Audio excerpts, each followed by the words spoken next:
What does it matter? You have got to address a problem, or we have got to address a problem as a group or something. Dan rather endorsed Chris Goodman. What? Shut up. You have got to stop saying of yourself, the I-man. Somebody's in a good mood today. I'm in a great mood. Why? Not at all. Nothing. Well, it's always interesting when I attack somebody, one of Bernie's friends, and he just gets all damp in there. No. Starts weeping. I'm with the I-man. No, you're not. Kicking her in the teeth. There you go. That's it. Yeah, well. You cannot imagine how incomprehensibly stupid you sound when you do that. Well, you have got to stop. Right. I am begging you.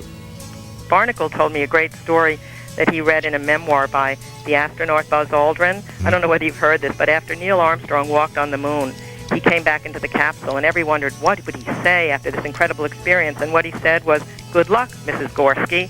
And he wouldn't tell anybody what it meant until finally years later Buzz Aldrin writes this memoir, and he said that when Armstrong was a kid, his next-door neighbors were Mr. and Mrs. Gorski. He would play ball. The ball went into the Gorski's yard. He retrieved it one day. He heard this huge argument between Mr. and Mrs. Gorski. Mrs. Gorski was saying to Mr. Gorski, "Oral sex? Oral sex? You'll have oral sex, Mr. Gorski, the day that kid next door lands on the moon." So, isn't that a great story? That is a great story. I've been quiet about this for years. Yes. You have got to stop saying the I-man. Well, what should I say? Imus, me, I, myself. Yeah. You've got to stop saying the I-man. Right. You've got to stop it. Don't call us anymore here at the radio station or MSNBC about what do we have copies of Newsweek? No, we don't. No, it's not. But we do have copies you can win. A few. Autographed copies. How benevolent is the I-Man? And I am actually willing to. I'm not supposed to refer to myself in the third person anymore, am I? I go on. What are you going to do? You've got to stop it. I'm begging you to stop it. Stop it. Why? Stop saying the I-man. Stop it. Stop saying the I-man. Stop that. Just don't do it anymore. Stop it. Well, okay, fine.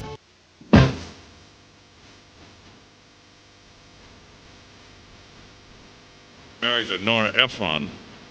Miss Ephron caught Carl screwing around with another babe and wrote a book about it. The book became a movie, named them both. Heartburn. Yeah. How many years did Sally Quinn and Ben Bradley live together before they were married, and who played Ben Bradley in All the President's Men? Only 99 cents. How much would they cost, Bill? I don't know. Cine Minis, the delicious creamy icing heart of the bun breakfast from Burger King restaurants with a little help from Pillsbury, now available for only 99 cents. Would $11 work? Yes, though you would only need 99 cents of that. Burger King, when you have it your way, it just tastes better. Limited time only, price and participation may vary, breakfast hours only. Well, I'm nearly out of Nicorette's gum. I have 5-6 pieces left, so that's not good. No, that's not. And I'll have to address that. Shoot this. coming up this morning, George Carlin, we'll talk to him. He's out in Los Angeles. Now you can win tickets to see George up at the Beacon Theater coming up on February 5th and 6th. Tickets are on sale now at the Beacon box office. 212-307-7171. But it's going to be sold out because it's when he tapes his HBO deal, you know. Mm-hmm. So if you'd like to have 5 pairs of tickets, you can win a pair of them by calling Bernard right now at 718-937-6666. It's better if you're from the tri-state area because if not, you'll have to work out your own transportation to New York, obviously, to go see Mr. Carlin. This was a very funny dude, obviously. That's that deal. Now, you can win a copy of Newsweek with the I-Man on the cover because we learned yesterday a guy paid $100 for one of these at a newsstand in Memphis because they were out and they weren't going to get any more. Now, some newsstands have reordered them. And Time Magazine sucks this week, so... Yeah, and this is a collectible. Yes, and Time has Times Magazine's cover stories on the Y2K problem and the end of the world. And Time... I know Walter Isaacson, I know, is annoyed that The I-Man got to suck up Puff Piece in Newsweek, but what else are they going to write? Yeah. What else? Anyway, so you can win your own copy, and here's this hour's question. These are lame current events questions, and if you can provide the not all that amusing answer to these, then you win. And the first question is, first hour, the current Secretary of State, Madeleine Albright, discovers she was Jewish by A, reading it in a newspaper, B, developing a sudden aversion to retail, C, realizing, as the rest of us have, that Jesse Jackson was a schmuck. A, B, or C. You can call 1-800-370-IMUS and win your copy of Newsweek. Let me think. Let me think on it here. Also coming up this morning, the woman who is the state parks commissioner of New York State, our friend Bernadette Castro, and I don't know why she's here, going to be here, but yeah, she is going to be here. There's nothing we can do about it. Also, Walter Cronkite on why the I-Man is an a-hole. That's going to be a long one. Oh, he's got the answer? Man, we got to get out of here by 10 o'clock. A new edition of South Lawn. This must be part one. How are we going to do this? It's a mini-series. Let's get it out of the way now. Yeah. We have the trial coming up. We have Jack Ford, the legal affairs analyst from NBC News. But let's get old Walt out of the way right away here. And now Media Watch, a monitor, yes, a governor of sorts on our national media organ to arrest forward progress when it goes too far. Veteran broadcast reporter Walter Cronkite provides the check valve. Here, Walter, who's in the crosshairs now? You are, Blowhard. Return with me now to, well, almost any day of the past dozen years or so, as we fix our focus on the host of radio's Imus in the Morning program, profiled this week in a Newsweek magazine cover story, sodden with gushing praise and oily prose, a piece clearly driven by fear. Let's narrow our field of view to a single characteristic of this individual, a lone, repetitive quirk of Don Imus that, for this member of the media old guard, says everything one needs to know in determining who this man really is. The Don Imus so embarrassingly beatified by the editors of Newsweek. The affectation? Imus's use of the preening, self-satisfied, vainglorious sobriquet, the I-Man, a self-congratulatory third-person phrase whose every utterance silently screams, I am an asshole. Indeed. And an asshole, in the opinion of this old assayer of swaggering poop-shoot gas bags, whose dimensions confound measurement. Now, thanks to the revolting compliance of Newsweek magazine, Imus appears to be beyond recall, now totally consumed by his own predatory ego. Pathetic. Although in his view, doubtless, a victim. What an asshole. Now, fed by the effusive, off-tempo, and unctuous adulation of Newsweek, Imus imagines his reach, power, and clout are second only, second maybe, to those of the Almighty. Yes. What an asshole. The use of that self-assumed title, I-Man, is only the most glaring of the many stomach-wrenching symptoms of what can be described as nothing other than Imus's megalomania. His power stems from the simple fact that he says he's powerful, and the mighty and the meek agree, buying the hype, falling into a sickening, ever-lengthening line of cringing Imus toadies. Oh, you know who they are, some of our biggest and best victimized. Authors, historians, clergy, artists, actors, sports heroes, legislators, and yes, heads of state, present and past, all flitting around an overweening butt munch until the inevitable occurs. The Tim Russerts, Jeff Greenfields, Cokie Roberts, the Warren Rudmans, Senators Lieberman, Kerrys, and Dodd, the Doris Kearns Goodwins, Michael Beschlosses, good men and women, all see their reputations and legitimacy sucked into the no escape, no recovery fatal zone of Imus's black hole. I should clarify that, perhaps. I don't mean that black hole. I mean the theoretical event horizon physicists allude to in describing, well, hell, I guess. I didn't mean the black hole that is Imus's asshole, although he is an asshole in the other sense of the term, as we've seen. So we leave Imus and his cowering coterie of kiss-ups in their diabolical dance, him cackling as they bow before his, quote, importance, them feverishly looking over the obituary page for that magical, liberating notice, the one that will make no reference to the I-Man, but will read simply, the asshole is dead. For Media Watch, this is Walter Cronkite. Thank you and good night. I think that's a little rough. Huh? Walter, come back. Good grief. Want to blame that on Walter? Who wrote that? Walter Cronkite. It is 12 minutes after the hour here on the on an ugly Imus of the morning. So, the news and world events now. Here with it is Charles McCoy. Good morning, Chuck. Good morning, man. At 1 Eastern Time this afternoon, House prosecutors start laying out the end of the presidency of William Jefferson Clinton. Wisconsin Congressman James Sensenbrenner is making the opening statement in the Senate trial. He says it'll show, quote, very clearly that the president should be removed from office. Yeah. The managers are going to start presenting evidence without knowing whether the Senate will let them call witnesses. Senate Majority Leader Lott telling CBS News yesterday that issue still is unresolved. I'm not enamored of the idea of having a cavalcade of witnesses at all. I would want it to be limited. I would want it to be focused. I would want to make sure that they were needed so that we could make an educated, thoughtful decision. So you could get back to that Klan meeting. Iron that hair again. Yeah. Prosecutors, Iron his sheet. Prosecutors, meantime, have already contacted Monica, but she has turned down their request to voluntarily be interviewed. Mm-hmm. Old David Shippers, the counsel for the majority on the House, a 69-year-old Chicago Democrat, whatever he is. Yeah. Was on 60 Minutes 2 last night. Yeah. And they were late. Did you see any of that? I did. Saw the whole thing, yeah. Saw the show. Just what? Well, I mean, it's clearly time to lead him away. Mr. Shippers is ready. Mr. Shippers has lost it. He's up to the job. We have David Shippers, who's clearly wandered off the reservation, and we have this old nut, Judge Rehnquist from the Supreme Court, who's decided to adorn his black robe with these idiotic chevrons that. And just weird, isn't it? That really he did get the idea from some Gilbert and Sullivan operetta that he saw or something. The only thing that he's going to be missing sitting up there is a Napoleon hat with his hand in his. You have to question. I mean, guys. It's like Mike Wallace is 80 and still, functions fine. Yeah. I mean, some people can keep it together for a while, but not this guy. He's clearly gone, isn't he? Judge is whacked. The judge absolutely is a whack job. And old David Shippers wandering around drooling, staggering around these old Civil War battlefields. I mean, it's pathetic. 60 Minutes 2, though, was good. And I like this guy from Boston. What's his name? Jimmy Tingle? Yeah. That was a funny guy. Yeah, that was a good, it was a good piece. The guy made some funny observations. I guess he's a columnist from Boston.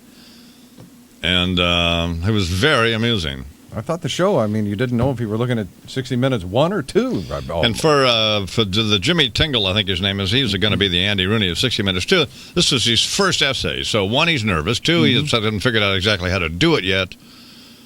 And 3, you don't know him, so the inclination is not to like him because you're not familiar with him. But none of that. I thought he worked through all of that. I thought he did too. So I think he's going to be great, don't you? I thought it was a good show. Period. I did. It's a quarter after the hour here on the Imus the Morning program, which reminds me, The Greatest Generation. That's Brokaw's book, which is number 1 for the 5th week in a row in the New York Times nonfiction bestseller list.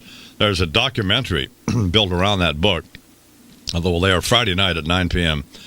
Eastern Time on NBC, which is, if you're not going to be home, then you ought to tape it because, man, it's going to be great. But anyway, back to David Shippers in the house and all that. Anyway, legal sources say at least 2 managers have been in touch also, with Kathleen Willey. The chief house prosecutor, Henry Hyde, says he's not going to lose any sleep over any of this. Whatever the trial verdict is. Tells ABC whatever the Senate decides is going to be fine with him, but he says it bothers him if prosecutors don't try their best. Yeah. And Ohio Republican Senator Mike DeWine insists the president will get a fair hearing. That's our job, and I think this is, it's vitally important that when this is concluded, however it's concluded, that the American people think that there's been a fair and impartial trial. That is the most important thing we can do, and I think all of us understand that. New surveys suggest most Americans, want the president's trial to be fast and fair, and several surveys show about 60% of Americans say witnesses are not necessary. More news, world events, and Jack Ford, legal affairs analyst, host of the Weekend Today show, coming up here on the Imus of the Morning program. It is rapidly, at a frightening pace, approaching 17 after the hour. Talking with Mike Wallace from CBS News. What is this Mr. Wallace routine? Well, because I have enormous respect for you. Well, you may call me Mike. Oh, okay, thank you. Yeah, Don. In any case.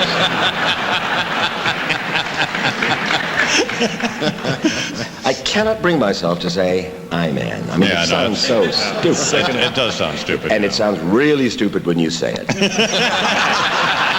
If your radio light sucks in the morning, you're listening to Imus in the Morning. Want to talk just briefly a little politics of it? Sure. Well, yesterday we had... How long am I on? About as long as you want to be.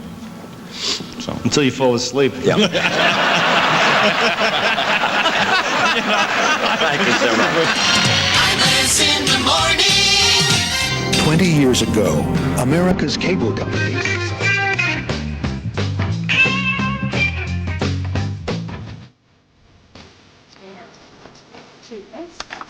Use extra caution on all roads and remember to keep a safe distance between vehicles. The weather layer up this morning, snow, sleet, and freezing rain today, only reaching a high of about 25. Freezing rain tonight, turning all to rain around midnight when the temperature is expected to go up into the 30s. And at the moment, it's 15 degrees and snowing. This report's brought to you by the Food Emporium, where the very best removes lead from drinking water with Brita filter systems for only $19.99 each with a bonus savings card. I'm Laurie McNichol for the Nextel Communications Fan Highway Patrol. It is 22 after the hour, and I am Imus in the Morning. George Carlin and Bernadette Castro, a new edition of South Lawn. Richard Nixon and Vernon Jordan are all just ahead, including, of course, the legal affairs correspondent for NBC News, Jack Ford, in a moment or two. It's 22 after the hour. And here's Michael Conklin from Middletown, New York, on line one. Good morning, Michael. Good morning, Don. So for your chance to win an autographed copy of Newsweek magazine, have you been to the newsstand and tried to buy one? I've actually seen it. I have had it in my hand. Oh, you did? Absolutely. Did you purchase it? No, I wanted to try to win one of your copies. Okay. The current Secretary of State, Madeleine Albright, discovered she was Jewish by A, reading it in a newspaper, B, developing a sudden aversion to retail, or C, realizing Jesse Jackson was a schmuck. This was difficult, but I went with A. You're right. Congratulations. You just won your own autographed copy. How do you want me to autograph this? Just Don Imus would be cool enough for me. You know, it makes it much more valuable when you do that, because then at one of these big swap meets later on in your life, you'll be able to get $3 or $4 for it. That much. Yeah. Here on line 2 is Kevin Henry from Cranberry, New Jersey. Good morning, Kevin. Good morning, Mr. Imus. You want to go see George Carlin? Sure do. Hippy-dippy weatherman. Let's go. Have you ever seen him? No, never. Well, they taped these HBO specials at the Beacon Theater. Have you ever been to the Beacon Theater? No, never. Oh, okay. Never. We can go up see the Allman Brothers there or somebody like that, huh? No, I'm psyched. Well, you're going to get to go. Thank you. What's your favorite radio station? WNBC. Yeah, ours too. It's 24. Here now, speaking of NBC, the legal affairs correspondent for NBC News, Jack Ford. Hi, good morning, Mr. Ford. Good morning, Mr. Imus. How are you? Are you on any pain medication? I understand you had a knee operation. Yeah, I had some surgery Monday morning on the knee, so originally I planned on taking the week off, and then the folks down in Washington decided that they'd kick off their show this morning, so I'm heading back into New York. Oh, you are? Yeah, we'll be on. I'm going to do something on the Today Show in a little while, and then a little bit later we'll go live with some special coverage, so it'll be Tom Brokaw leading it, and myself and some of the other folks. So what are you taking for the pain? You know what? It's actually not as bad as it's the third time I've had the knee done, and it's not as bad in the past. I would just throw a little Tylenol down. I haven't taken anything today, so hopefully we can keep playing. This is, of course, not nearly as heroic as let's say, doing a radio program from a hospital bed with a collapsed lung. No, of course not. But of course, it still generates that same, and you'll be comfortable with it. Still generates that same sort of shameless publicity that all of us in this business so desperately crave. So what is going to happen today in the Senate? Well, you know what? The interesting part about Don is everybody talks about this trial in the Senate, and I think everybody has an image in their mind of the trials that we've seen lately. The reality is, once this thing gets going, it's very different and in some ways very bizarre. You know, I heard you talking before about the Chief Justice who's presiding here in a sort of Pirates of Penzance costume. But the reality is here is the major legal figure in the country, but he's really going to be nothing more than a traffic cop here. The reason is the Senate runs their own show. You know, the senators are jurors, but this is one of the ones where the jurors are driving the bus. The jurors decide what witnesses they want to hear from, if any. The jurors decide if there is a witness, what they can testify to. The jurors can even, if the Chief Justice rules some way on a legal motion or decision, the jurors can say, you know what, we don't like that ruling. We're going to change it all here. So everything will, in a way, look and sound like a real trial, but when you get to the substance of it, it's going to be very different. Well, who presents who actually stands up or whatever and presents the House's case? Is it Shippers? Is it Hyde? Is it who? No, there's a whole team approach to this thing. For the opening, usually they're called opening statements in the criminal case, but these are really going to be arguments. I mean, they're going to be pitching from the very beginning why they believe the president should be removed from office here. It's going to start off with Henry Hyde doing a couple of things. Then you've got a whole list of some of the other so-called managers here, the real prosecutors, that'll each offer a portion of these opening arguments, and then it'll come back at the very end, either Saturday or if they finish then, or maybe perhaps not till Tuesday, Henry Hyde wrapping this thing up. Then when they get into, if they do get into, the presentation of witnesses, that'll be broken down, and again, some of these managers will handle direct examinations, some will handle cross-examination. So it's going to be a complete team approach to this. I remember when, I don't know if it was you or not, but when a number of people were all analyzing the O.J. Simpson trial, and how there may not have been a consensus, but generally it was felt that if one person presented the opening argument or closing argument or whatever, that it was more effective in terms of relating with the jury, because really, in essence, that's what whoever presents this case on either side is essentially going to have to reach these 100, in this case, 100 jurors, aren't they, or is that naive? Yeah, no, I mean, I have always felt, back when I was trying cases, and I taught in law school for a while, and I always felt that if you get one person working with the jury, you establish the kind of rapport you want. But I think where the parallels break down here is this is just not a traditional jury. I mean, you look at this, when you talk about how bizarre is this, jurors ordinarily would be automatically excluded from a case if they had some sort of connection to any of the participants. All right, one of the jurors, Senator Hutchinson's brother, is a prosecutor in this case. Representative Hutchinson is on the team of prosecutors. We've talked about Barbara Boxer. Her daughter is married to Hillary Rodham Clinton's brother. I mean, can you get any closer connections here than these two? So, I mean, ordinarily that would be a phone-in exclusion for a jury, but here they are going to sit as jurors. So, would you rather have one person doing the presentation? It probably would, but I think as far as all the managers are concerned, in a way, this is their Andy Warhol 15 minutes of fame. I don't think they're going to give it up easily. And I think they probably figured there's so much to be presented here, it makes sense to break it up into segments. Well, the network's going to televise it, or is it going to be an MSNBC, CNN deal? No, well, the cables will run with it completely. Obviously, our MSNBC will be with it from start to finish. What we're going to do at NBC, and I understand that the other network's going to do also, is we're going to start off with some live coverage, and we'll stay with it, as they say, as events warrant. I think we'll stay with it periodically throughout. Obviously, try to make sure we're balanced and offer as much of the president's opening arguments as we do of the House's opening arguments. A lot of it, I think, is going to be decided on the fly, depending upon how compelling it is at the moment, how substantive it is at the moment.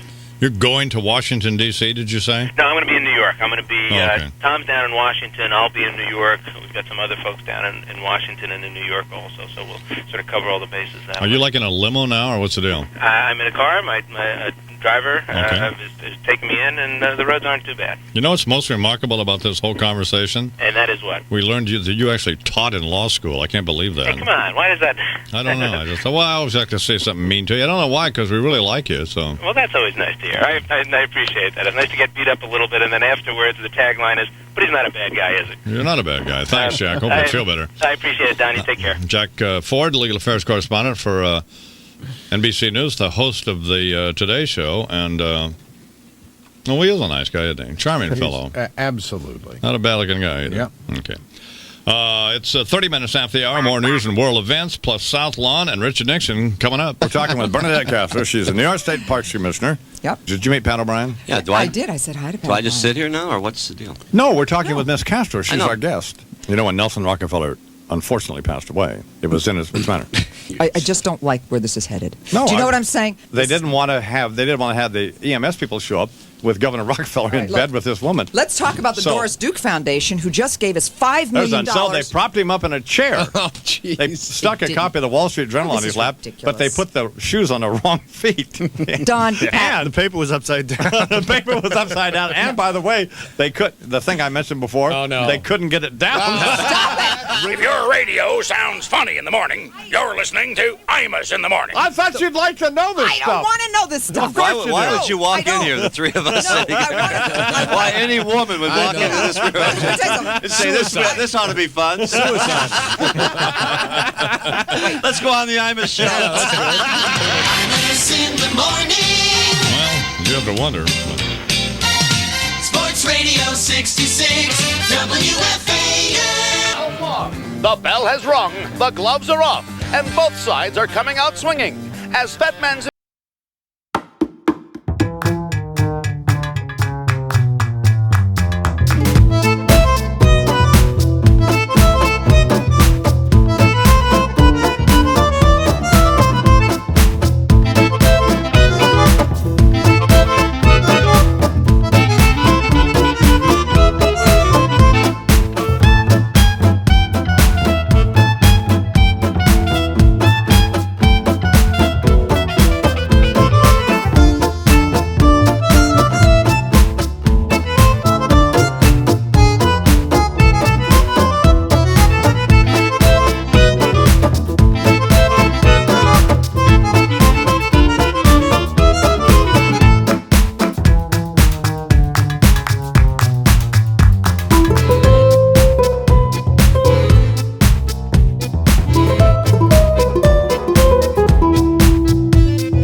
insurance policy. South Lawn, where for a change, the only one not getting is the president. You said a mouthful, which is exactly what that chunky little monkey of an intern did.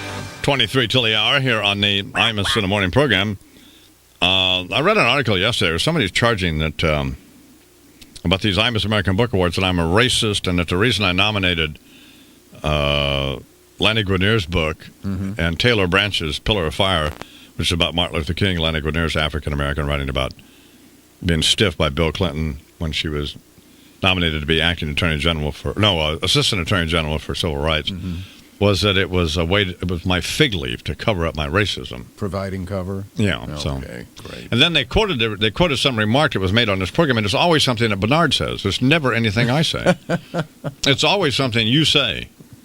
Oh, really? Yeah. So I'm tired of being blamed. I'm tired of being called a racist based on things you say. What's up with that? So, well, I think they should credit you with these remarks, not me. Name names. And it isn't that I haven't counseled you against making them. I don't think they're racist remarks anyway, but thank you. They're intended to be amusing, but they're borderline. But I don't say them. Now, I realize it's my program, but will I be forced to fire Bernard? I don't think so. No, I hardly think that's... Because Bernard's not a racist. No, he's not. So if I thought he was a racist, he wouldn't be here. Well, nobody would. No. So it's mildly annoying. Well, it's getting annoying. But at least say, if you're going to chastise me, say, Bernard McGurk on the Imus in the Morning program said the following, why does Imus permit this? I mean, I will take that responsibility. Why do I permit it? Well, I permit it because I don't think it's racist. I think in most cases it's funny, and sometimes it's not funny. Sometimes it is just crude, but seldom. Not enough so that it annoys me to the point where I would chastise Bernard. Absolutely. So that's the point. So anyway, but enough of that. Now you can vote online for and anybody who's been nominated for the Book Awards doesn't want the nomination. That's fine with me. It's not the case, obviously. Anyway, Lanny Guinea appeared on this program, was more than happy to, and I mean, it's not credible because I'm not racist. God, it's ridiculous. Anyway, you need to vote at BarnesandNoble.com or go to a Barnes & Noble store and pick up a ballot and vote for one of these books. That's the way you can do that.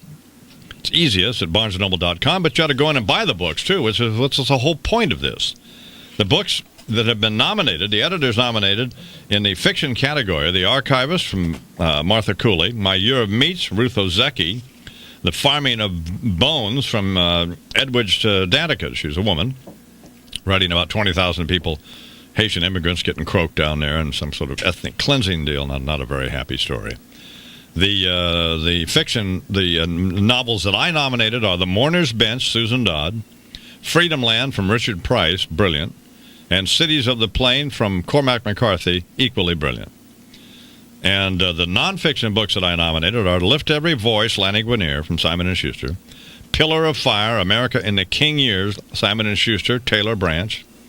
The second volume in this proposed trilogy on the life of Martin Luther King. And from the first page, it's just it's a brilliant book. Have you read it yet? I have not. Well, you should. You'd love it. I will. And David Remnick's book, King of the World, Muhammad Ali and the Rise of the American Hero. The ones the editors nominated in the nonfiction category, Titan, The Life of John D. Rockefeller. Now, our friend Hamilton Jordan claims this is a brilliant book, ranking with Sam Tannenhaus's book on Whittaker Chambers, but I don't know. Perhaps it is. Confederates in the Attic, Dispatches from the Unfinished Civil War, and Pack of Two, Carolyn Knapp from the Dial Press. So BarnesandNoble.com, or go into a Barnes & Noble store and vote. Now, there's also a complaint that this does not include independent booksellers, and I would point out to independent booksellers that half of the bookstores where I've appeared to sign books, both God's Other Son and Two Guys, Four Corners, have been independent booksellers. Mm-hmm. Absolutely. Wake up. But they're not participating in this because they're annoyed that we hooked up with Barnes & Noble. Well, why didn't the group of you independent booksellers get together and put up the money for this? Sure. So, if this is the way you want to be about this American Book Awards, I intend to get even with all of you. Sure, shove it. Because I'm an irritable old schmuck who holds a grudge. Absolutely, and remembers things. And remembers things. And, it's on the cover of Newsweek. And will never appear at another independent bookstore, nor will I promote them. Up yours. And shove it. But nobody's been more supportive of independent booksellers than I have. Wake Constantly. Barnes & Noble put up the money. I mean, you have to get over the fact that Barnes & Noble has 550 stores, and do I think it's appropriate that some of these independent booksellers have been put out of business? No, I don't. They put up That's the why money. I hate Walmart. I hate Walmart. They put up the money. Why wouldn't you hook up with them? Wake up. What am I supposed to do here? This is not very difficult to figure out. It's just simply to reward authors and encourage you to read. And I don't know why I have to continue to apologize for this. It's just annoying. It's business. It is 18 minutes, almost 17 minutes now until the hour. Brain's here. He's going to do his deal.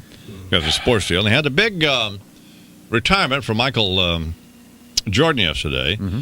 And at the time he was retiring, announcing his retirement, I was appearing on KRLA in Los Angeles with my new friend Michael Jackson, the talk show guy who is brilliant.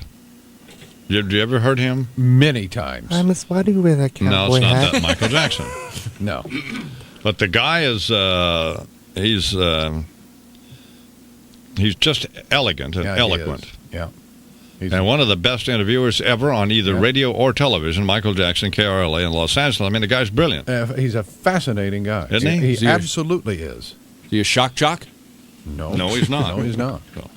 So he was very nice to me, and we had an interesting chat, but I was distracted because I was trying to watch Michael Jordan announce his retirement with his chunky wife, Juanita, sitting at his side. According to Bob Costas, his mother. You remember that from a couple of years ago? That's who he thought it was? Yeah. Oh, okay. That's not good, is it? No. No, it's not. Now, Bill Rhoden is in the New York Times this morning whining that he didn't think that there was enough whoop-de-doo and thought that it was kind of a chilly retirement send-off on the part of the two schmucks who run the Chicago Bulls, that hideous, ugly little bridge-toe-looking Jerry Krause, and the other fat, four-eyed bastard who owns the team, Jerry Reinsdorf. Horrible, horrid people. Horrible people. Nazis. And just two Nazis. I don't blame Michael Jordan for just getting the hell out of there. What a couple of horrid individuals. It's enough. It's enough. And I thought the same thing. And and I'm not black and looking for some racist undertone to anything, and I doubt that it was racist, but I didn't. I thought it was a cold, unemotional, chilly send off for Michael Jordan. I'm not a huge Michael Jordan fan, but what is there not to like about the guy? There was something missing, but then again, do you want him all of a sudden, and Jordan too, to be a phony and start hugging? They didn't like each other the last few years. Why should they start hugging at this thing just because he's leaving? Well, I didn't think Jordan had any obligation to be decent about it because I thought he was, and Jordan's inclination, it seems to me, is to be a genuinely decent human being. But The commissioner of the National Basketball, David Stern, is a horrid individual. What a creep. He's a creep. Thief. God, what a creep. A thief and a crook. He was nice and He's emotional a horrible person. in his speech. He's a horrid person. God, what a horrible person. He's a good man. He's not a good man. He's a creep. A little Nazi. God, what a horrible... He's not a Nazi, but... God, what a horrible person. Just horrible. So I'm glad Jordan's out of it with those creeps. I want Scotty to bail out, too. We need that. I feel you. Move along. So, 14 till the hour. You know, I was telling Charles that some of the kids are going to come out to the Imus Rants, don't want to wear... For whatever reason, you figure, why wouldn't they want to? I don't know why. But some of them don't want to wear cowboy hats. Or they're not comfortable in them, or they think they look idiotic. It's not Halloween. Many of them will. But. No. So the Chicago Bulls have, not the cheap hats, but the Chicago Bulls have a black hat with a red bull on it, and that's all that's on it. Mm-hmm. And it's like a Texas Longhorn, which is what we have at the ranch. Right. So I'm trying to get a bunch of those, and I've been unable to. I can get you some Nick hats. We don't want any Nick hats. All We right. hate the Knicks. We want the neat black But hats. I understand I'm going to be getting the Chicago Bulls hats today, Oh. so I just need a couple dozen of them to. I'm more than willing to pay for them. So good. Way to go, I. But not the cheap ones. I want the ones that like Phil Jackson, those guys were. Absolutely. Top shelf all the way, Yeah. baby. 13 till the hour. We're going to do some commercials, and then Breen is coming up. We're about ready to begin.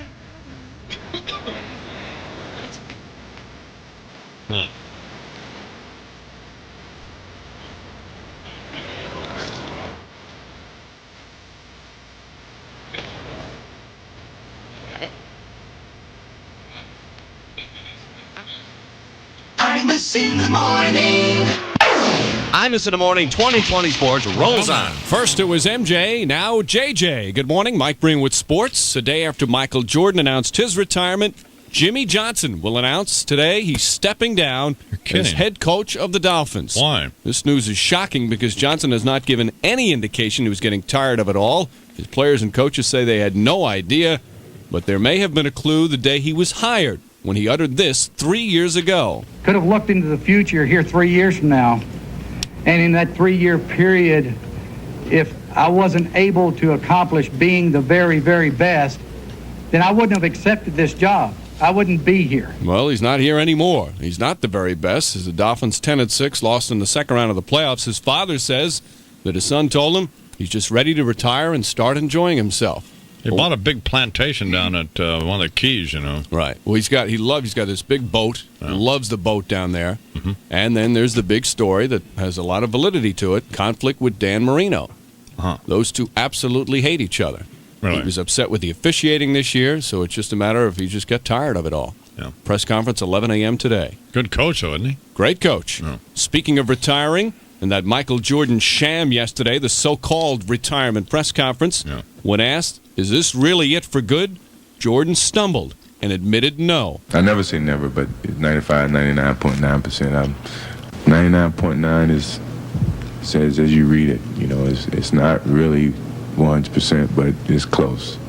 You know, so you know that's where I stand. I'm not going to say never, you know. He ought to say never. He couldn't say it. And Yeah, but he why? ought to say it's stupid. Why? I don't know. He's coming back. That's it. Guaranteed he will come back. Not this year, next year.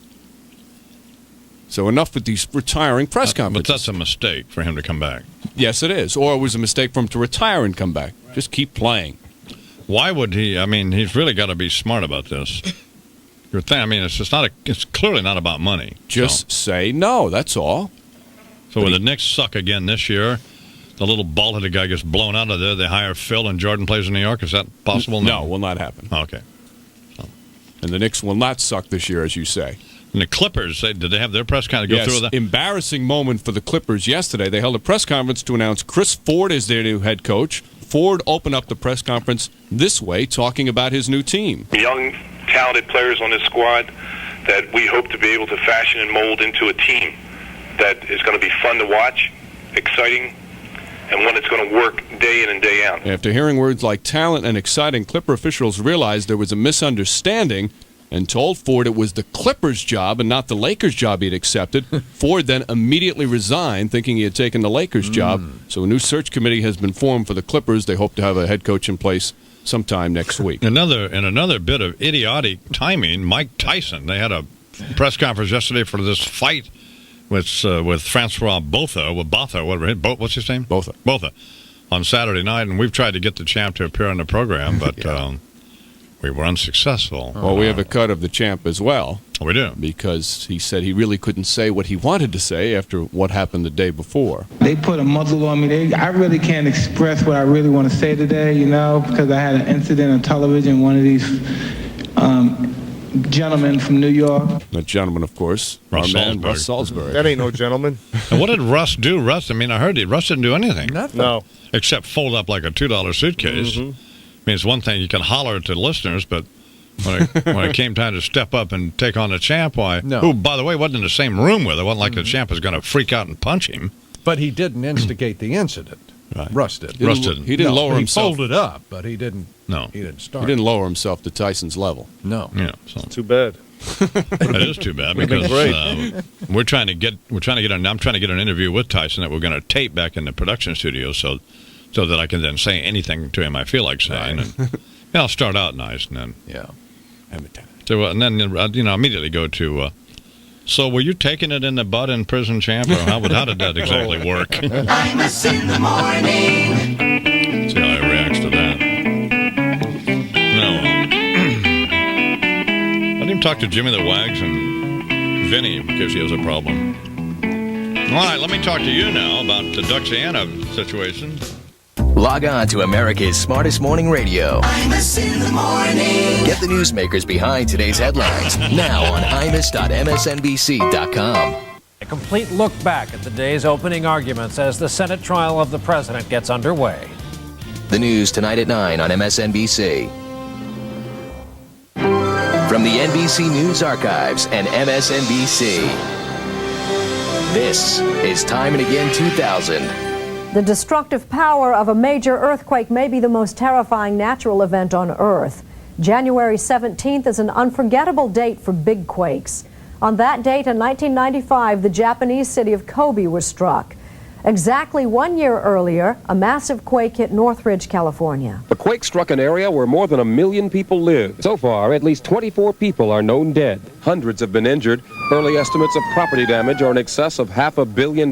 Tonight, under the eerie glow of fires still burning, 1,000 Japanese soldiers continue their search for the living. It was a devastating quake that left a 60-mile radius of some of central Japan's most densely populated cities looking like a war zone. This was the most violent earthquake to hit a populated area of Japan since 1948. Dozens of accidents and spinouts are reported across the region. National Weather Service's power outages are possible, with ice threatening to bring tree limbs down on power lines. New Jersey Transit's bus service has slowed. The agency's trains are accepting bus passes today. Several inches of snow may accumulate throughout the region. School closings and all of that, the usual routine, usual drill. Presidential visit to New York City tonight could cause still more traffic concerns. The president will be attending an event at the New York Stock Exchange this evening and then another at the World Trade Center tomorrow morning. Mr. Clinton will be staying at the Waldorf, and motorists are being advised to avoid Park Avenue and 50th and surrounding blocks there. Mr. Clinton's impeachment trial resuming in the Senate this afternoon, and Connecticut Senator Joe Lieberman, for one, is saying that means the president should postpone his State of the Union address next week. I don't agree with that.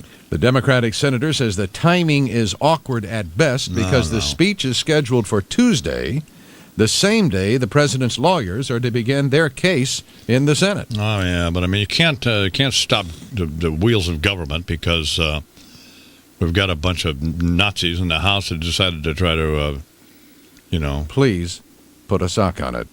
He also says he's trying to keep an open mind on the case against the president. I don't think any of us would say that it's hard that there's no perjury that would ever amount to a high crime and misdemeanor, but it depends on the particular evidence here and what kind of perjury it is. And for that, I think in fairness, we got to wait until we hear the case. It's my program, I would point out. Please shut up. Senator Lieberman also said there is an air of bipartisanship as these opening statements are set to begin. Some observers say that could change with the House manager's presentation. I'm well aware of that. Okay, cool. Weather, snow, sleet, and freezing rain. Mid-20s today, 15 degrees right now, 3 minutes after the hour.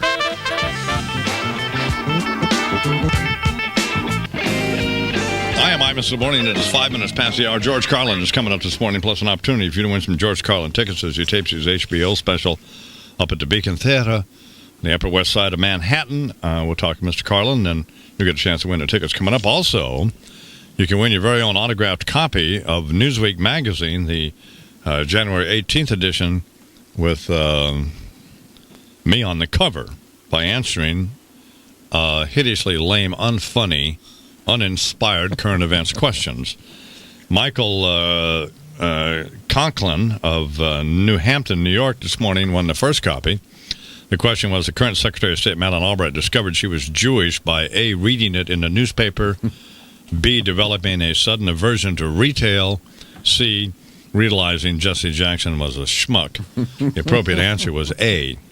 Here's this hour's question for your own copy of Newsweek, autographed by, of course, me, the I-Man.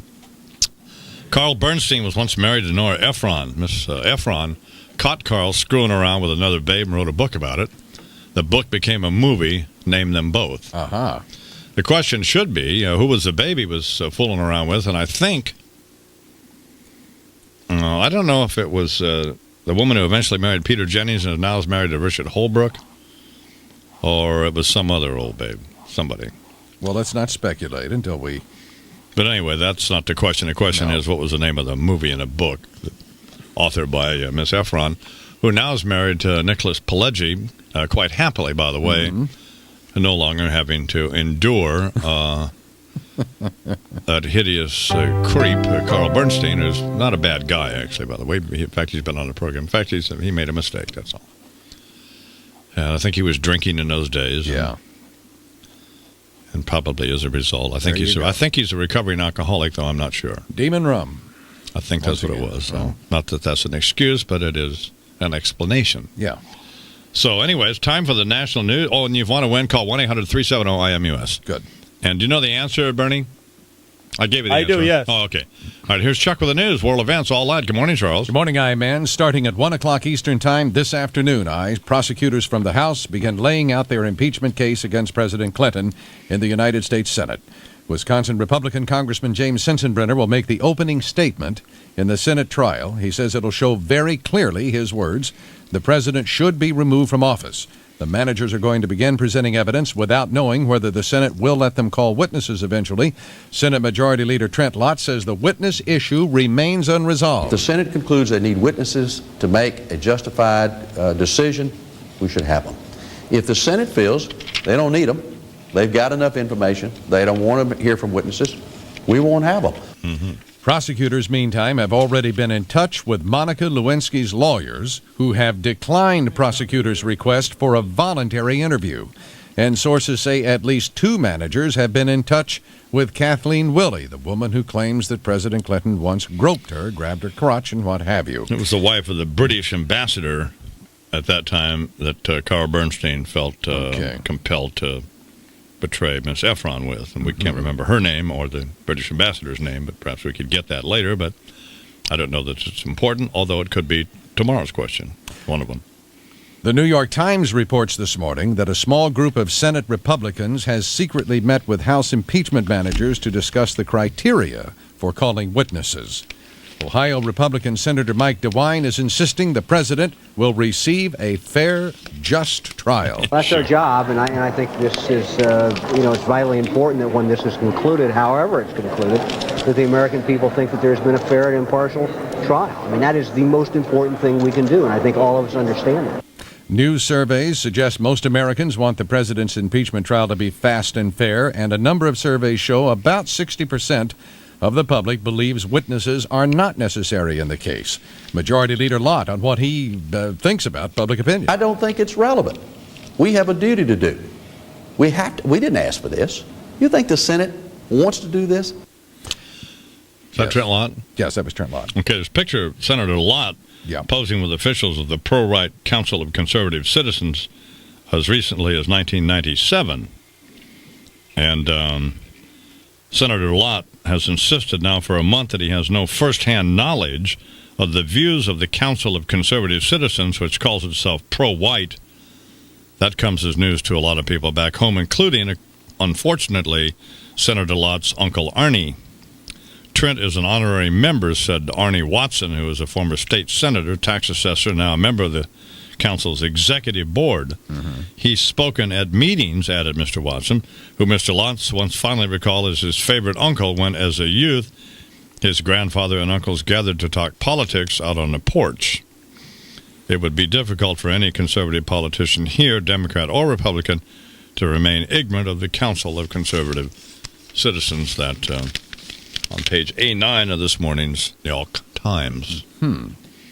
So, apparently shedding further light on Mr. Lott's activities. And White House Press Secretary Joe Lockhart, I-Man, says most people disagree with the House Republican view of what constitutes an impeachable offense, and Massachusetts Senator Edward Kennedy says in his judgment that the House prosecution case just doesn't hold water. I firmly believe that even if the allegations as stipulated by the House of Representatives, as reprehensible as they are in terms of the president's conduct, do not rise to the constitutional standard by which the president ought to be removed. What does it matter with you? What do you mean? Senator Kennedy says these allegations don't hold water? Absolutely not. He says they do not. They will not stand up. Fine. But he didn't say they hold the hold. He didn't make a water reference. You know he didn't. Well, it's just I know an expression. I understand what the expression is, Charles. As for what the president himself believes, he made a brief comment during a public appearance yesterday. I trust that the right thing will be done. Okay, the right thing will be done according to Mr. Clinton. He'll abide by it and live with it. The Imus and Morning Business Report is sponsored by the New York Stock Exchange. You can learn more about the world's largest equities market by visiting the Interactive Education Center at 20 Broad Street or the New York Stock Exchange website at nysc.com. Global stock markets generally higher today in a nervous recovery from yesterday's losses. Traders in London say investors are watching closely to see how Wall Street opens today. Opened a couple hundred points down yesterday, wound up about a bill and a quarter down, something like that. And bouncing partway back from the disastrous opening, which I just said is about 200 points. Yeah. Dow Jones closed with a loss of 125 points. Oh, okay. NASDAQ Composite was down only 4 points. It had been down 114 points in early trading. The reviews are overwhelmingly positive this morning for 60 Minutes, too. Even here on the Imus in the Morning program, it was a terrific program with Dan Rather, Mike Wallace, and some other people. And the guy who's the Andy Rooney of 60 Minutes 2, Jimmy Tingle from Boston, I thought was terrific. But I mean, it was a little shaky, but I mean, it's the first time out, and the guy's obviously, I thought he was good. It was good. Yes, it was. There are also glowing 4-star reviews this morning for Tom Brokaw's TV version of The Greatest Generation. That's Mr. Brokaw's best-selling book, which, is an Imus in the Morning Barnes & Noble book selection, weekly book selection. And there's a wonderful account in various 50 or 60 stories of folks who grew up during the Depression, fought in the Second World War. I mean, it's just wonderfully well written. And there's going to be a television special about that tomorrow night on NBC at 9 o'clock Eastern Time. And our guy, David Bianculli, is a terrific TV critic for the New York Daily News, says that Brokaw has brought out the best in himself in this version. And at a book party at Elaine's on Tuesday night for Leslie Stahl, who was on Larry King last night, Carl Bernstein, the subject of this hour's Newsweek question, who was accused by Miss Stahl of accusing her of dating his Washington Post partner Bob Woodward to get to his sources, showed up at her party and said, well, he's going to let bygones be bygones. I got you. Miss Stahl's book, Reporting Live from Simon & Schuster, particularly if you're a young woman looking to get into, or you're just interested in big-time journalism. I mean, this is somebody who was a pretty hot-looking babe and a blonde and all that, had that working against her. Oh, yeah. And has risen to the top of her profession. Sure. Overcome her blondness. overcome her blondness. That's what she's able to do. So. But she apparently did. We were just going through the index yesterday trying to determine how many people old Leslie had gotten it on with before she finally settled down with Aaron Latham. And desperately seeking sources. It was a staggering number. So, but it's a book well worth reading and opportunity for you to try to determine for yourself if, in fact, Miss Stahl had been around more times than a drum on a clothes dryer. Mm-hmm. We sort of doubt that. And this unfortunate, clumsy domestic reference there, analogy, regarding the sexual activities of Leslie Stahl, who probably is mortified if she's unfortunately listening, and we hope she's not. No. Here's Karen Moriarty from Tiverton, Rhode Island. Good morning, Karen. Hi. How you doing, baby? Good. All right, here's the question to win your autographed copy of Newsweek. First of all, have you been to a newsstand and tried to purchase it? Yes, I have. And did you purchase it? No, I couldn't. Oh, you couldn't? Nope. Well, here's an opportunity now for you to win a copy. Thank you. Carl Bernstein was once married to Nora Ephron. Mm-hmm. Miss Ephron caught Carl screwing around with another babe. Turns out it was the wife of the British ambassador at the time. Which no one can remember who she is, but I know she had big feet. She what? She had big feet. She had big feet? Yes. How do you know that? That was in the novel. Oh, okay. Mm-hmm. So Miss Ephron wrote a novel about it. Yes. Which became a movie, yes. And named them both. Heartburn. Congratulations, Karen. You've just won. Man, how great is this? You actually went to the newsstand, you poor thing, and were not able to glom onto your own hot little copy Isn't of this sad? Of this suck-up piece in Newsweek about the I-Man. How would you like this autograph? To you? Yeah. Just to Karen from Don. That's simple. I usually sign these the I-Man, but no, I don't. I know you're not supposed to do that anymore. Okay, all right. Can I ask you one thing? No. Oh, come on. No, go ahead. Let her. Did you ever read Oscar Wilde, The Importance of Being Earnest? You know, I don't remember, but I may have. But what's your point?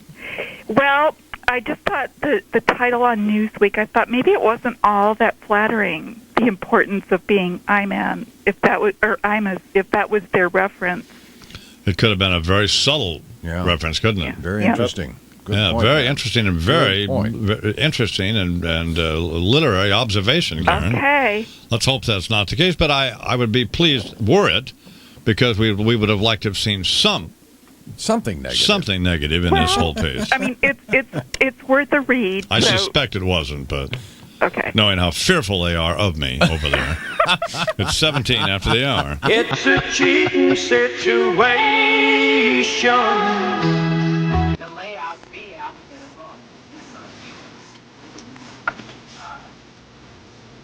Julian is becoming increasingly annoyed at these announcements, which, of course, drive the whole industry in this program and everything. But, I mean, I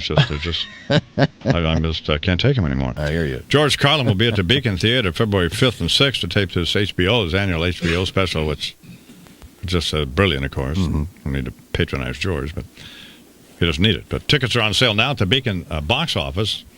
But I would call today. I wouldn't put this off. Mm-hmm. Because then you won't get any, so you won't get in. So, because they're just jammed. You remember last year? Oh, sure. Of course I do. People were trying to bribe us. Yeah. So, like, we had some insight, but we didn't. Inside deal, we don't.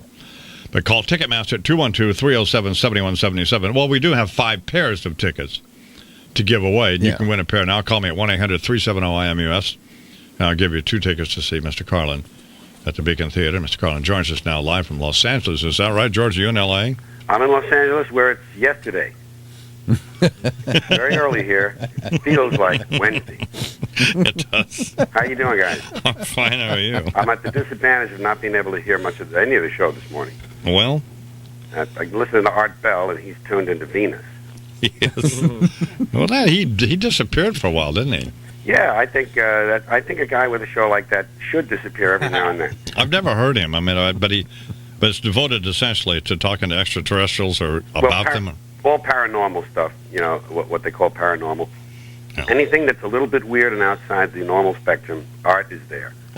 I listen to him when I take long drives in California at night. It's kind of good. I think we did switch stations in L.A. We're on KRL8 now, which we're a lot happier about because when I used to listen to, who was the guy you worked with at What was the station you were on in L.A.? I was on K-Day. That's right. KDAY. We had a signal that street. It was a very strong 50,000 watt signal, and it went from Vancouver to Brazil, but it was only about a block and a half wide. Unfortunately, you had to live right in a certain area. But it was what was the guy's name? Jack Burns. Jack Burns. And that was where I initially was exposed to George. But then also in those days, there was KFWB, which with all a bunch of rock and roll guys, B. Mitchell Reed and all those guys, and Roger Christian. And over at KRLA, there was Dave Hull and Emperor Hudson and Ted Quillen and Robert Morgan. Robert W. Morgan was at Boss Radio at 93 KHJ. Oh, that's right, KHJ. Yeah. And the late Robert W. Morgan, unfortunately, and the real Don Steele and Humble Harv and Charlie Toon and all those folks. So yeah, that was my swan song in radio. I was teamed up with Burns. We had a morning show, just like you, and we used to have to turn on the transmitter. It was a morning, it was a daytime show, a daytime station, so we had to turn the transmitter on when we arrived in the morning. Quite often we'd be late, 20 minutes late, 20 after 6 it would be, and what we would do is get the transmitter going, open the microphone, and then say, "Bleak cloudy and a high of 65 today," and it seemed to work. One of the I know you don't devote a lot of time to current events, and it's fortunate you don't, because we do. Yeah. And we have discovered that, man, it's even getting tedious for us. So what else is on your mind? Well, I wanted to give you a little hint, or the folks a little hint of what's in this HBO show. Oh, okay. A few of the topics and things. Naturally, it starts off with a long list of things I'm fairly tired of. Things that are pissing me off. I think you can say that on radio. Yeah, sure. Because I don't have pet peeves. I have major psychotic hatred. It seems to make the world a lot easier to sort out. And I'm getting a little tired of all of this worrying about terrorism. There's someone's making money on this, I know, because it's just nothing. It's all. I'm in favor of just relaxing and enjoying the show. I mean, to me, you have to be realistic about this. You have certain groups of people you have to think about: Muslim fundamentalists, Christian fundamentalists, Jewish fundamentalists, and just plain old guys from Montana. They're going to continue to make life interesting in this country. These are angry men in combat fatigues talking to God on a two-way radio and muttering slogans about freedom. And I think it's entertaining, frankly. I think the whole thing is entertaining, and you have to kind of relax and enjoy it, get used to it, take a chance, put a little fun in your life, because I feel terrorism is kind of an exciting element in our lives these days. I think the very idea that you can set off a bomb in a marketplace and kill several hundred people is exciting and stimulating, and I kind of view it as a form of entertainment, if I may be permitted that. Yeah, but I mean... but I mean, you have to, the odds of being killed by a terrorist are practically zero. Yeah. So I say relax and enjoy the show, and when the big stuff comes, when the economy collapses, which will happen maybe in another 3 or 4 years, we'll have terrorists in every city, and then it's time just to enjoy yourself. So that there's a much longer diatribe on that. I'm trying to select out things that are permissible. And I'm also letting people know that you don't need a shower every day. This is a misconception. It's overkill, because unless you work out or work outdoors, or for some reason come in intimate contact with huge amounts of filth and garbage every day, you don't always need a shower. As you know, Don, all you really need to do is to wash the 4 key areas. Armpits, a-hole, crotch, and teeth is all you need. And in fact, it's armpits, a-hole, crotch, and teeth. And in fact, you can save yourself a whole lot of time if you simply use the same brush on all 4 areas. It's a time saver. That's not great. God almighty. And I do have an observation about Clinton, because I, as you know, I don't do topical humor. I'm not thrilled with it, so I don't do it. But after about a year of this stuff, you find something to say. And I don't call him Clinton anymore. I call him Clinton. I think it's a more appropriate name. William Jefferson Clinton. And he always wanted to be like Kennedy. And Kennedy's administration was called Camelot, although it should have been called Camelot, I think, because that's what he did. Yeah. So Clinton, he's looking for a legacy. Let him go with that. Or maybe Come a Little would be better for him, because he didn't, he wasn't anywhere near Kennedy. No. In that department. Kennedy aimed high, Marilyn Monroe. Clinton took it out and showed it to a government clerk, okay? There's a drop-off here. George Carlin's appearing at the Beacon Theater February 5th and 6th to tape his HBO special. Did I get the number wrong, Bernie? Apparently. 212-307-7171 if you want tickets. So you can win tickets Well, we only have 5 pair, but you can call us, and you can win tickets. At 1-800-370-IMUS, is that right? That's correct. Okay, but I would suggest calling Ticketmaster, and I wouldn't wait till the 1st of February and then wonder why you can't get them. Oh, we're way past halfway gone. You have to. Oh, you are? It's harder to sell the first night because people know it's not the live broadcast, but it's the exact same show because we tape it in case the satellite goes down the second night. So it's precisely the same show, but you're just missing the idea of being on live television. Yeah, but in fact you could be, though. Yes. In fact, if you arrange to have a satellite shot out of the sky, you can guarantee it. If there's a bombing, say. Let's say there's a wonderful terrorist incident. And what is all this stuff about angels? This is what I want to know. 3 out of 4 people now believe in angels.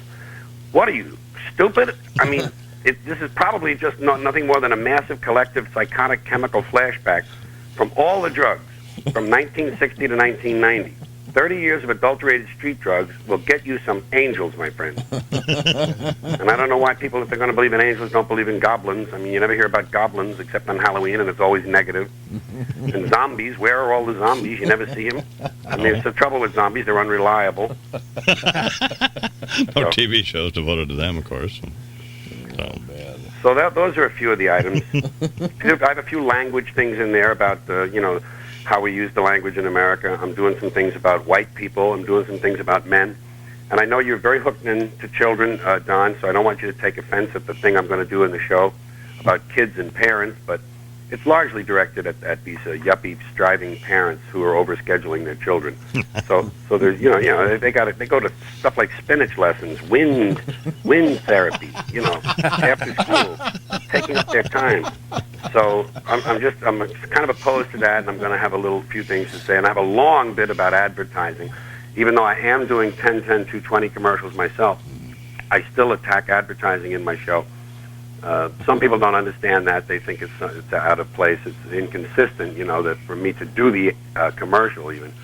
But I have my reasons, which will remain unexplained. The money is the reason, but I mean the reason for needing the money will largely go unexplained.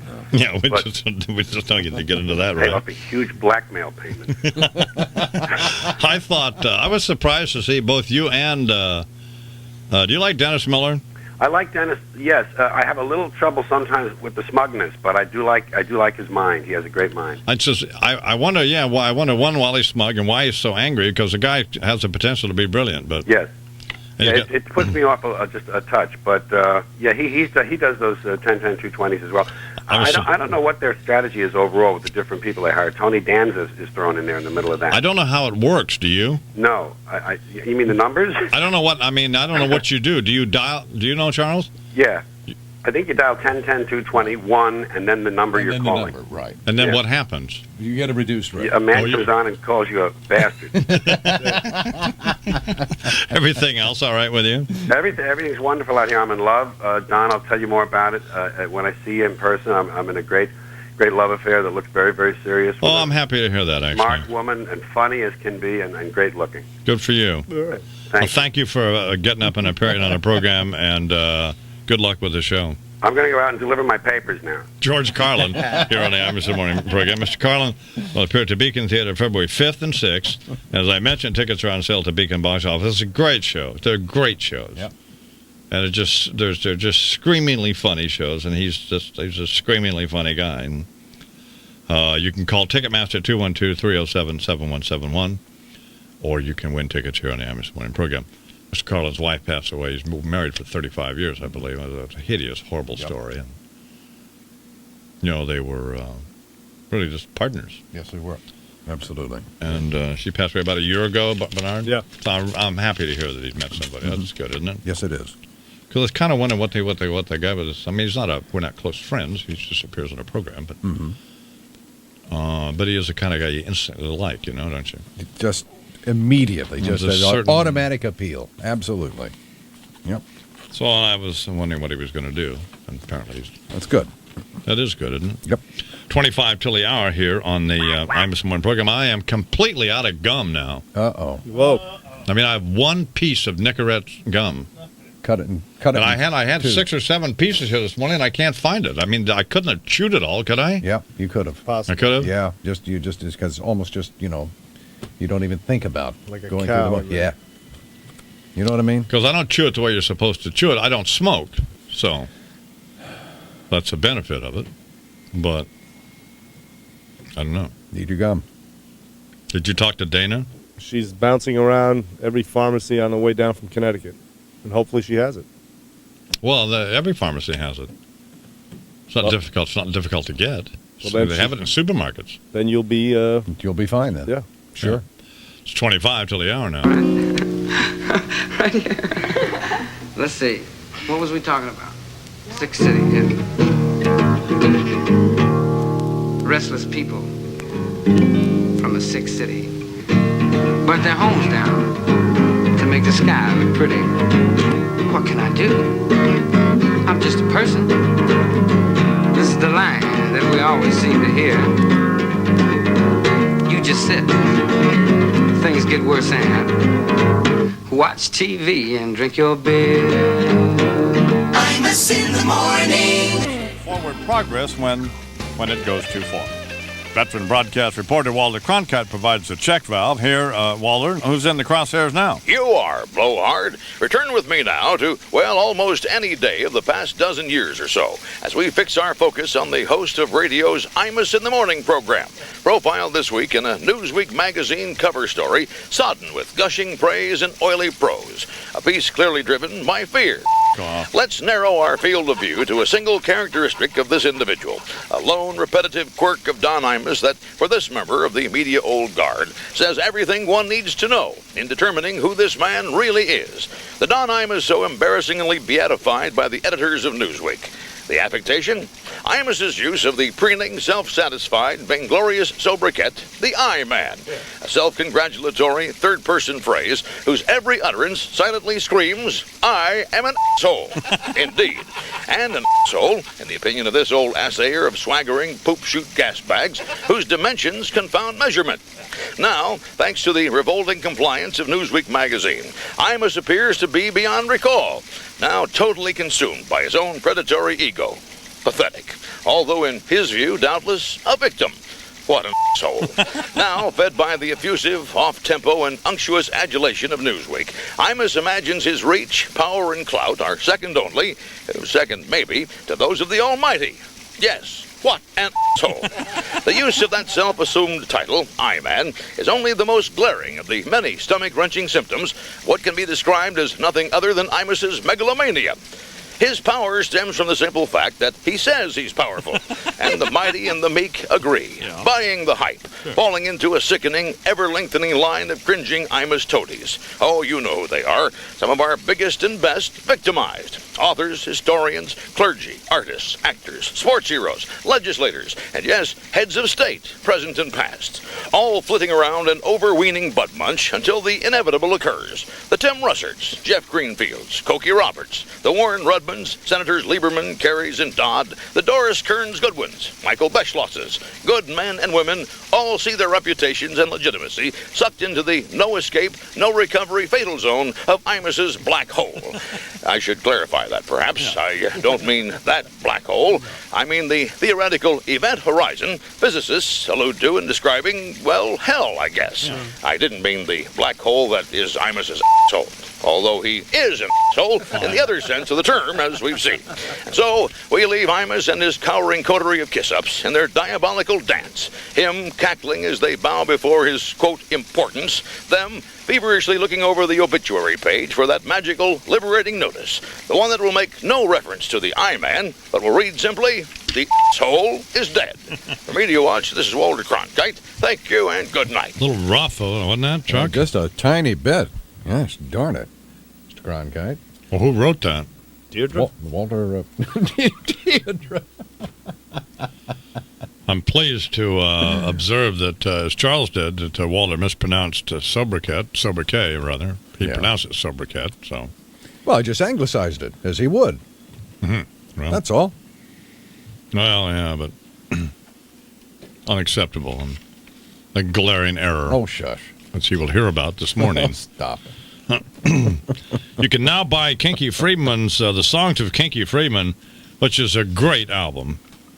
Willie Nelson, Tom Waits, Dwight Yoakam, Lyle Lovett, Delbert McClinton, Pretty Little Marty Stewart, Leroy Parnell, Guy Clark asleep at the wheel, Billy Swan, Tom Paul Glazer, the Geezen's Laws, and Kinky himself. Yeah.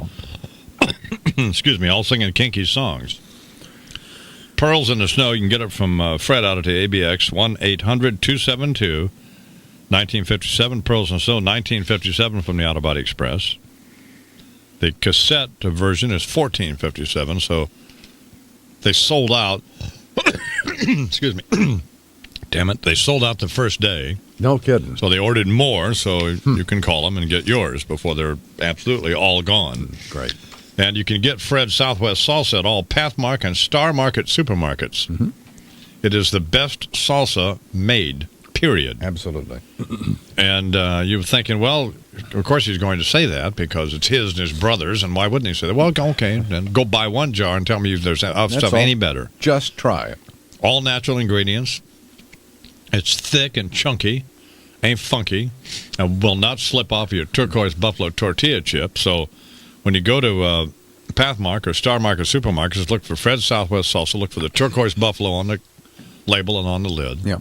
Very attractive jar. And look for the turquoise buffalo tortilla chips. Great stuff. Or order it when you order Kinky's album. Perfect. Auto Body Express, sponsored by Mohegan Sun.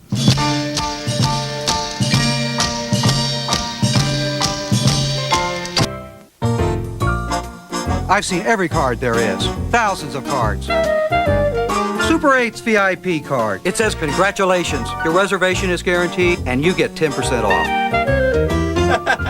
Life's great at Super 8. A Civil Action is the #1 movie in the nation. Newsweek calls it riveting, and the Boston Globe calls it the most compelling legal thriller of the decade. John Travolta. This is war. A Civil Action, rated PG-13, now playing.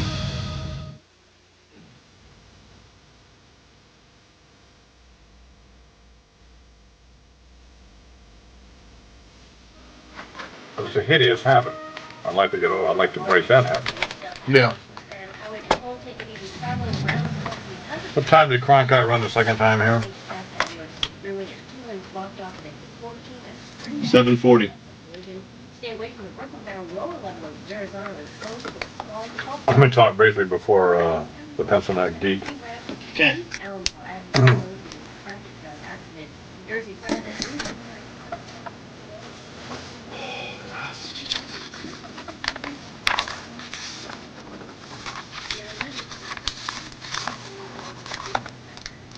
I guess lock it up.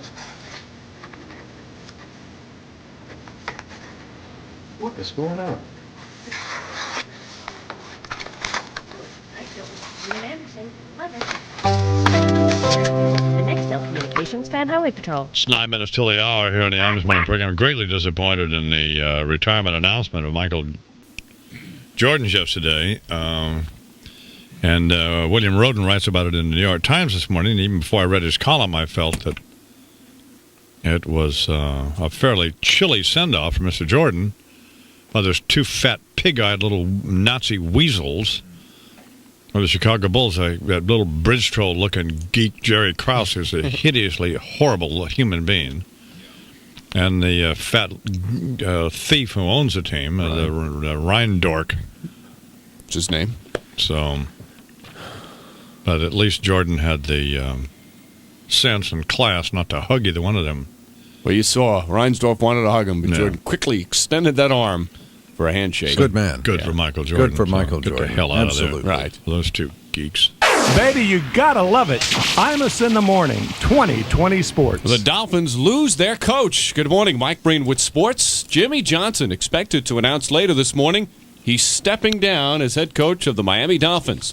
According to reports, Johnson's become disenchanted in a number of areas, including the performance of his team, the conflicts with Dan Marino, and the quality of officiating in the NFL. Plus, there's personal problems. His mom recently passed away, and his dad is battling cancer, that is. Announcement expected at 11 a.m. Johnson, the second big-name coach to step down this week. Marty Schottenheimer of the Chiefs. And according to my sources, that trend will continue as tomorrow Bill Cowher of the Steelers, Tony Dungy of the Buccaneers, Norv Turner of the Redskins, and the Giants' Jim Fossil will all resign, and all of them will cite personal reasons. Something's going on right now in the NFL. Haven't put my finger on it just yet, but it'll happen. Meanwhile, you mentioned... What will happen? You'll put your finger on it, or both? Or you'll make up something, or... I beg your pardon? Bill from White Plains will call you with a scoop or something? We'll see. Laugh now. Meanwhile, Michael Jordan's retirement, a sham yesterday. Larry Bird's message to the retiring Jordan, tell him I'll see him in the playoffs when he decides to return.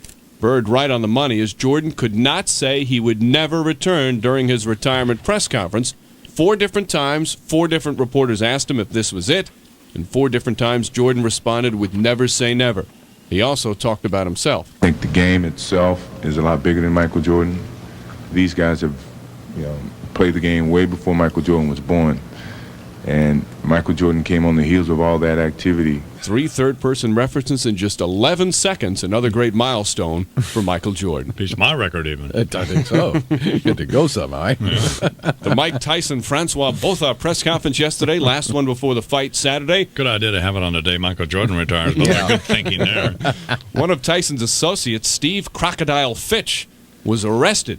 Apparently, Crocodile Fitch, dressed in camouflage, was running around the press conference shouting, "Guerrilla warfare, guerrilla warfare." Appropriately. Police told him to keep quiet. When he refused, they arrested him. Mm-hmm. However, the press conference went on, and Tyson talked about the fight. I just feel like fighting. I'm going to do well. When you get in a fight and when you fight somebody and you lose and you fight him again, you have to fight him like you beat him the first time they fought. Can't argue with that. Should be a great bout on Saturday night. What the hell did he say? He has no idea. What did he say? God, what did he say? Good to have him back, though. Oh, yeah. That's sports. I'm Mike Breen. It is 6 minutes till the hour. Bernadette Castro, who's the state parks commissioner for the New York State, she's coming in, and we're going to talk to her about I don't know why she's here. So, to try to promote this loser governor we have, Howard Stern butt boy governor George Pataki, who's what a bland vanilla nitwit. And so she'll be singing his praises, I guess. I'm sure she will. And that hunchback little bridge troll that works for him, Xenia Muka, another one of Bernadette's buddies. And so, but I'm not allowed to badmouth either the governor or Miss Muka while Bernadette's here. So it's get it out of the way now. So bludgeon both of these losers now. So. But there's an article in the current issue of The New Yorker from Elizabeth Colbert, who left the New York Times to join the New Yorker, about Governor Pataki that's well worth reading, and that she pretty much nails the governor for essentially what he is, and that's just a big, bland geek. So you want to cover that, too? No.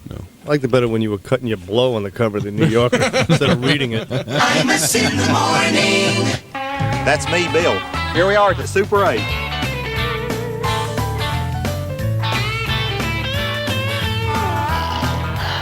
For reservations, call 1-800-800-8000.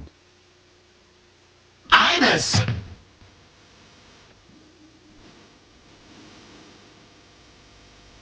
These are my new Armani sunglasses. You don't like them? Yeah, they're terrific. I never... you don't like them? Well, no, but I said they're great. You said you were an idiot. Well, but the way you said it was dismissive. Nothing has changed. A-hole. Nothing. A-hole. You're cosmic size. You're an a-hole. You're an a-hole. You're an a-hole that Stephen Hawking couldn't calculate the dimensions of the a-hole you are. You are an a-hole that is dimensionless. Shut up. Let me finish my steak. Shut up. Let me finish my steak. I'll jab a pin in your ear. No, you won't. Well, I've gotten better, don't you think? No. Not at all. I haven't gotten any better over the years. You haven't. You've got better for a little while. You did. And now you reverted back to the old... like that. I have. The honeymoon, literally and figuratively, are over. Do they have another AA? Do they have an A-Holes Anonymous? Hello, my name is Don. I'm an A-Hole. You don't get it. It's astonishing how he doesn't get No. it. I think you What is it that I don't... Can't tell me he doesn't get it. No, He doesn't I do get it. don't get common interchanges. Yes, I between do. people. You have no people skills. You have none. You have zero. Don't offer me any advice unless I ask you for Lay it. down the rules. Don't offer me. If I want advice, I'll ask you. You need to be put to sleep. You need to be put to sleep. You need to be put to sleep. It's ridiculous. No. Ass face. Ass space. Yeah. Is that necessary? What was I supposed to say? Anything else? Anything. How are you? Something that would just be civil. How do you like- could have been civil. That's what you could have been. You could have been civil for 30 seconds. You could have been civil. But no, you have to be an a-hole. You know you do. I know I was. I don't know. I want just. Well, I was extra seconds. I was irritable. Imus!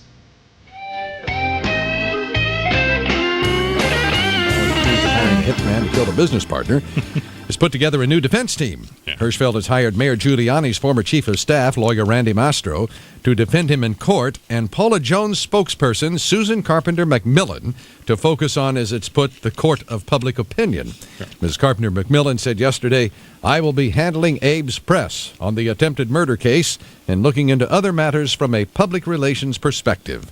And she volunteered and is working for free. She said, "I'm sitting down with all the lawyers and looking at the facts and notices that have been made." That's a great idea. Hirschfeld is the person, you know, probably, who offered Paula Corbin Jones $1 million if she would settle up her sexual harassment lawsuit against the president. His check was never cashed, and Hirschfeld used the money in turn then to post bond for himself. Ms. Carpenter McMillan, already on the case, was asked how the eccentric millionaire got the split lip and chin covered by a Band-Aid that Hirschfeld was sporting at a recent court appearance, and she simply responded that she would not have any comment in that regard. Bring back with all the sports coming up in the hour ahead, and the weather, snow, sleet, and freezing rain into tonight.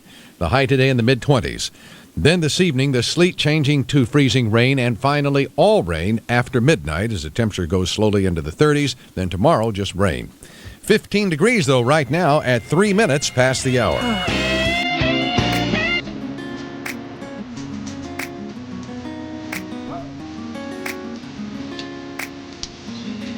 Five minutes after the hour here on the Imus Morning Program. The State Parks Commissioner from New York, Bernadette Castro, is coming up for some, unknown reason. A new edition of South Lawn. Richard Nixon and Vernon Jordan and Ross Perot are all just ahead, plus an opportunity for you to win a copy of Newsweek with the I-Man on the cover, because they're sold out at many newsstands around the country, although some have reordered copies. But there was a report of a fellow in Memphis who paid $100 for a copy. They're being black marketed around. I mean, it's absurd. But anyway, you can win your copy if you can answer one of these hideously lame current events questions that I've composed here. The first question this morning: the current Secretary of State, Madeleine Albright, discovered she was Jewish by A, reading it in a newspaper, B, developing a sudden aversion to retail, or C, realizing Jesse Jackson was a schmuck. Michael Conklin knew that she read it in a newspaper. Second question, second hour: Carl Bernstein was once married to Nora Ephron. Miss Ephron caught Carl fooling around with another babe and wrote a book about it. Oops. That which became a movie. Yeah. Named them both. Heartburn. Karen Moriarty of Rhode Island knew that. Okay. This hour's question, a two-part question. All righty. How many years did Sally Quinn and Ben Bradley live together before they were married? And who played Ben Bradley in All the President's Men for an autographed copy of Newsweek with me on the cover? 1-800-370-IMUS. It is time now for the national news and world events and all that stuff, and here with it is my friend Charles McCord. Good morning, Chuck. Good morning, I-Man. At 1 o'clock Eastern Time this afternoon, the U.S. Senate chamber becomes a courtroom as House prosecutors begin making their case for removing the president from office. I am now chewing my final piece of Nicorette gum. Where did you locate that, by the way? Found it back in my office. Excellent. Behind my computer.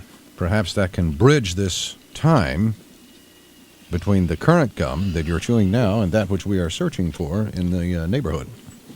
Chew on this. Is that satisfactory then? Will that be enough to get? Well, I don't chew it properly. You're not supposed to drink coffee or grapefruit juice or water or anything when you. So it immediately gets diluted. So I don't get the effect of that it was originally designed for, and you're supposed to chew, a piece every hour or two. And it works if you want to quit smoking.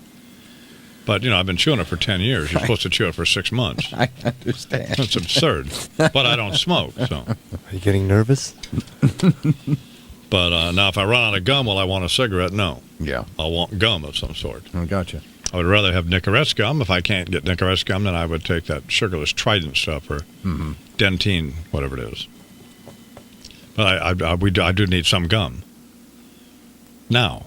Well, you're chewing some now. And I know, we're but going to be I'm not enjoying this piece knowing that I'm going to... Just like an addict. Just like an addict. Holy cow. It's going to get ugly around here, too. Yeah. Could. So it's like when I was doing cocaine, unfortunately, I don't know if all cocaine addicts are this way, but you'd always wait till you ran out before you decided to get some more. And that's exactly what is happening. And then, the most unreliable people on the planet are, of course, cocaine dealers. Who always say they'll be there in 20 minutes, and they're never there. 20 minutes is always 3 hours, and they're pretty miserable hours. And you have no fewer than 2 people, staff members, right now, whom you have dispatched into various parts of the region who are searching for Nicorette's gum, don't you? In the midst of a snowstorm. 2 people are out there.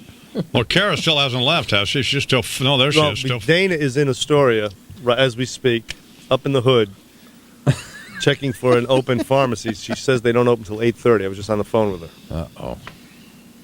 But she is traversing the area. Wasn't Nicorette's at some point a sponsor? Mm-hmm. Yes.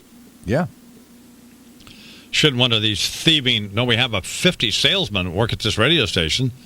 One of these thieving salesmen should have, like the sales manager, Donovan, should have thought ahead, shouldn't he? Clearly.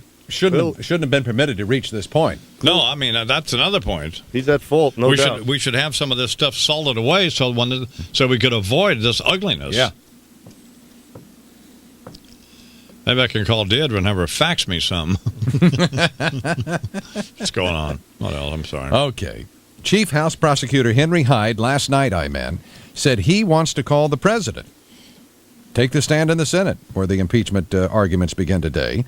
A majority of 51 senators would have to approve any witnesses the prosecutors might call. Okay. In a 130-page brief filed yesterday, the Clinton team of 11 lawyers sketched a defense portraying the impeachment charges as weak and insignificant, but included no new evidence exonerating the president. They argued that the case boiled down to his word against Monica's, as David Kendall wrote, referring to Clinton's apparent denial that he ever touched Lewinsky sexually. The question of whether Mr. Clinton did touch Monica is crucial to the perjury charge because the president told a federal grand jury that he understood such activity to be covered under the definition of sex used in the Paula Jones case. In that case, Mr. Clinton swore under oath that he never had sex with Lewinsky. God. His advisors later said Clinton didn't believe oral sex performed on him, but not him on her, was covered under the definition of sex approved by the judge in the Jones matter. Lewinsky testified, he should be impeached he should be removed from office on that basis. Lewinsky testified, though, that she performed oral sex on Mr. Clinton 10 times and that he touched her breasts every time, and that she said he once stimulated her to multiple orgasms. Oh, baby. But he held up a box of Twinkies or something?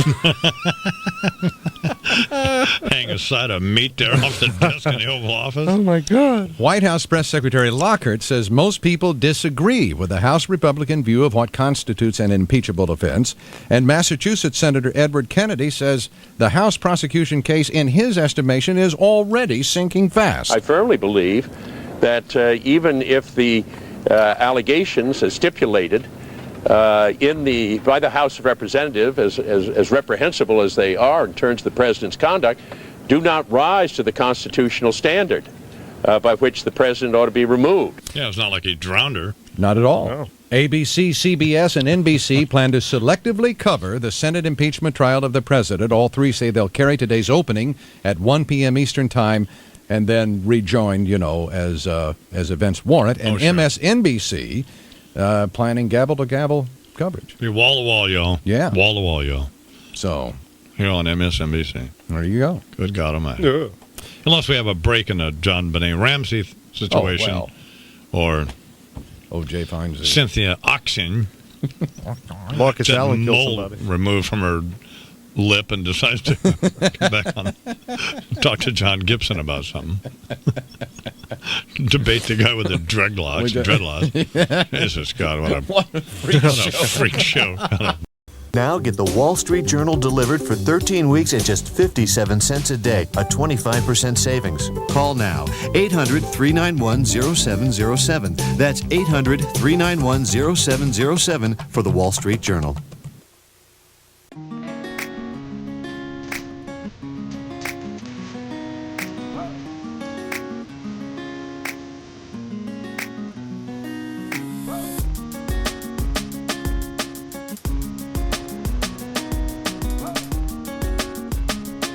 Overhead wires were knocked down. The Garden State Parkway is a mess in both directions from the Union Toll Plaza through the Bergen Toll Plaza. That's because of numerous accidents. Verrazano's down to 25 miles per hour, 30 at the Goethals Bayonne and Outer Bridge. Checking the eye forecast, snow, sleet, and freezing rain today. The high only around 25. Tonight it all turns to rain after midnight. The temperature's going up into the 30s. And right now it's a cold and snowy 15 degrees.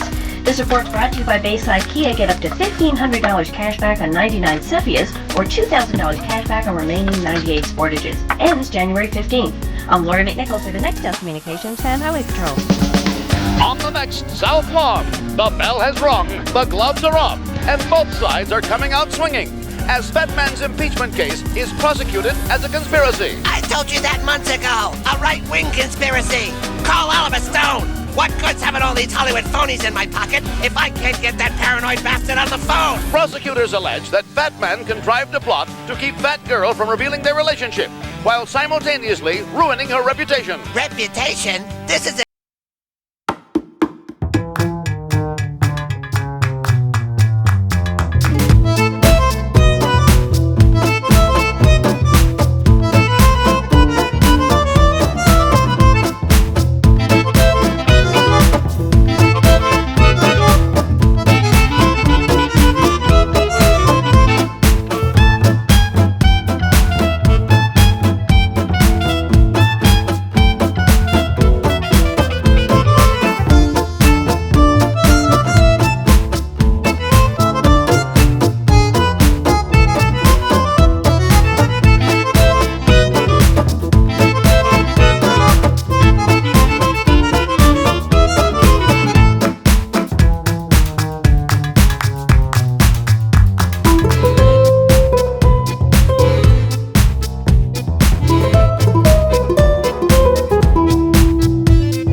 So in an effort to win your autographed copy of Newsweek, Yeah.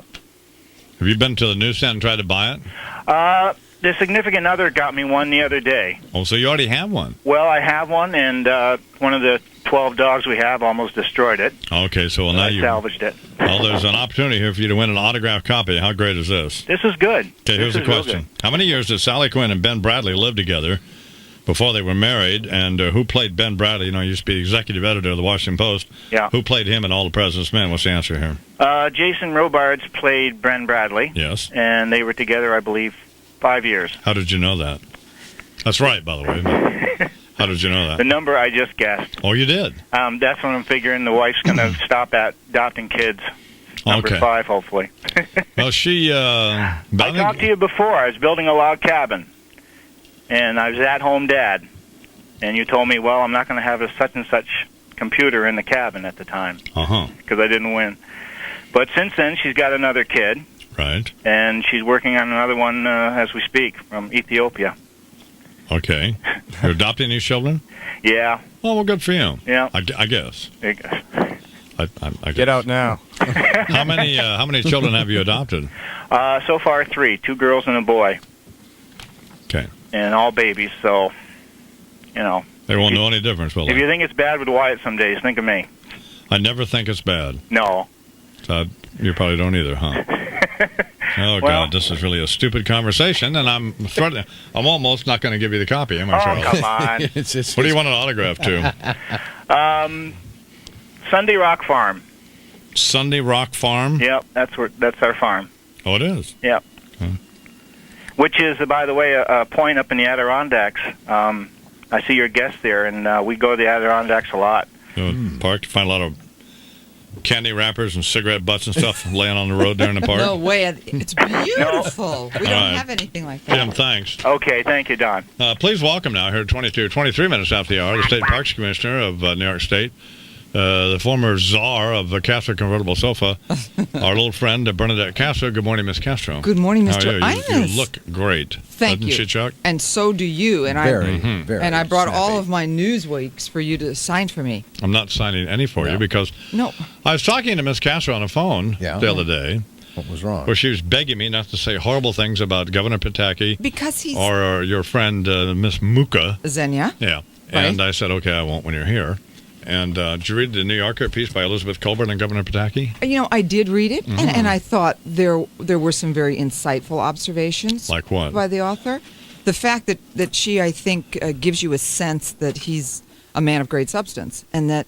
I didn't get that sense from the reading the I article, got but that perhaps sense. you did. I definitely did, and I got the sense that she was a bit tired of charisma, and didn't think oratorical Cuomoism was essential, and shared with her readers what I've known, that this man is a lover of the environment from his gut. His favorite CD are bird songs. Did you read that part? Yes, I did. In fact, it got close He's a with that. bird watcher. And Miss Colbert, he was playing his favorite CD of bird calls. Yeah. Right. And she asked him if he could identify a particular bird call. And he did. And unfortunately, he was able to. He was. He's Howard Stern butt boy, Governor George he Pataki. is not. He thinks the world of you, by the way, Fine, and I don't I understand why we are doing this. loathe Oh, him. you do not. But First anyway, of all, he's but I very promise smart. not to say anything ugly about him. So. No, I appreciate that. How are you? I'm fine, and I brought you some wonderful things today from the state of New York. So anyway, I was talking to Miss Castro. I said, did you see me on the cover of Newsweek? Now, this is a woman who ran for the Senate against Pat Moynihan. You would think that she would know exactly. I don't drink Coke anymore. Sure I drink we do. Pepsi. No, I don't. Coke rots your teeth. Oh, here we go. I only drink Pepsi. God. You know, I don't there drink are Coke anymore. few- I refuse. First of all, I wouldn't drink Diet Coke when they have the new Pepsi One. Have you seen the new Pepsi One? Listen, Pepsi is a great New York company. I've said that But all have along. you seen the new but Pepsi One? Coca-Cola is the official Yes, state but you park can't soft drink drinks. this with Pepsi. Have you tried Pepsi One? Pepsi One tastes just like Pepsi. I don't drink any this Pepsi tastes product. like this. Tastes like this. This leaves that kind of cottony taste in your All right, mouth. let's Doesn't it, Charles? You know Bernie? There's a lot of viscosity. Don, let's just put this aside for the moment. That's a great idea. Okay. So Miss Castro says, no, I haven't seen, I don't read Newsweek. No, so. I didn't say I don't read Newsweek. I said I hadn't seen this week's Newsweek, okay. and that you asked me, do I subscribe? Why And don't I- we have Pepsi machines in all the parks? Because Pepsi Because went... they didn't pay you off, did they? No, here's what they did. No, It was a public bid, All right. and Pepsi decided to put their money in the renaming of the Knickerbocker Arena in Albany All to the right. Pepsi Arena. Oh, okay. We respected that. All right. Coca-Cola stepped up to the plate. They have been Right. a wonderful partner, giving the state of New York state park system $2.5 million You over know 4 years. that if- God bless Coca-Cola. Do you know that if you find a horseshoe out on our ranch, for example, with rust on it, right, you can dip it in Coca-Cola and immediately Come on. Now listen, pristine. I want you to see what I have brought you here. And this is, you like educational things. I'm not looking for this No, to I get one of don't. your Where words. did you get that idea? I don't know like you do. anything And you love educational. history. I And don't. Well, okay. He is history. I am. We wish you were history. If there's anyone... Are your headphones turned on? Can you hear Bernard? I can hear Bernard. I'm Okay. trying not to hear All Bernard. right. Okay. Be nice to me.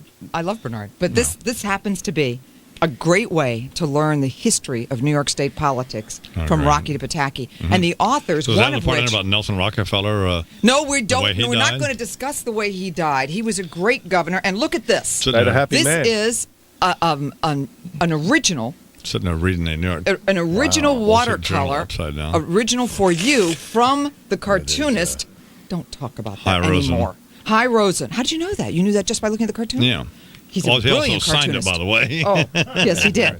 That's a yes, tip. he did. That was a tip-off. It's a clue. I know But it wasn't isn't that- Jack Davis. But isn't that Mort magnificent? Drucker. But isn't that magnificent? It's okay. wonderful. It's It's beautiful. not I good. think it's beautiful. It's not as good as a caricature, for example, in Newsweek. I don't know about that. Well- I compared them myself, actually. Well, let's take a look at the one in Newsweek. All right, let's do. Okay. Let's do. just decide here. We can Let's have an decide. A-B comparison. here, Yeah. man. Because High Rose, I think Hey, you did you look. see the picture of Wyatt and Deirdre? Yes, I did. I did. It's Couple of beautiful. pretty good-looking people, aren't they? Beautiful I people. took that photograph, by Beautiful, the way. and my I've wife got and I've got some beautiful. Well, you know my wife, don't I you? know Deirdre, and I love her, and I love her for so many reasons. name One of which is that she is extremely bright, has a great sense of humor, and is doing great things for you, Don. That's why I love her the most. All right, This now look, is how can you compare? No, in all due respect. This is the Newsweek caricature. All right. Sure. Can we do a side by side here? Oh, How do you do that? How do you do a side by side? They can work it out. They can do that. You know why? Because this is handsome. Right. This is flattering and handsome. Let's get to the point here. Okay, What is the this point book is, it's already in its second printing. Charles and High Soman had to Rosen, be nice to you, by the way, Absolutely. because Oh, he says when I'm Charles, not, thank that you. makes me sound That's mean. for you. Thanks, that's great. That's for you. And autographed by High Rosen. This is not available in stores. Oh, darn, what is The this? Department of Transportation's new atlas. The commissioner is a big fan of yours, the commissioner of DOT.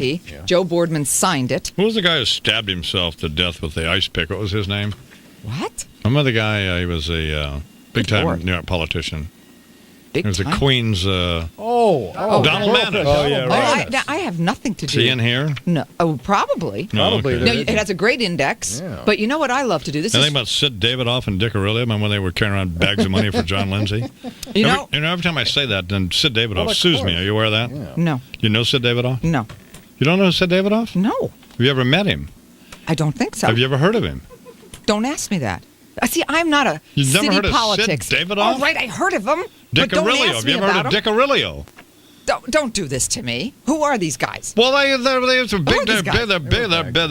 They're Lindsay administration. Lindsay All administration right, well, officials, I and was they. not in. I was busy Sid's a selling big-time Castro lawyer convertibles now? then. I don't know these guys. Everybody knows. Sid's a big, good-looking guy. He and Dick used to own Jimmy's. Remember Jimmy's on 52nd Street, the restaurant there, the mob hangout it was. No. Now I get sued again. No, but I never went to that one. You didn't. The one time I went out to eat funny, with you, you've we been went to to every a other mob Mexican. joint. No, Why don't you just stop now? start. I'm just Why don't that you guy. just We're stop talking with now? Bernadette Castro, the New York State Parks Commissioner, Doesn't know woman who Dick. ran unfortunately unsuccessfully against Pat Moynihan. But took 42% of the vote. Let's throw that Well, in. in a Republican landslide, when every other Republican on the planet won. Would you not let her explain? fair, my God, the but we don't gift want it. from the Department of The Transportation. Commissioner for crying Right. out What's loud. the gift What from the she's Department of trying to do. Transportation? And A he Jeep? said, no, No. if you had to buy this, and I bought it, and this is not free. Right. What is it? Actually, Joe gave me this one for you. Commissioner Boardman did give me this one. What is it? It's an unbelievable atlas, and I know you like cartology. You are a cartology buff. You like maps.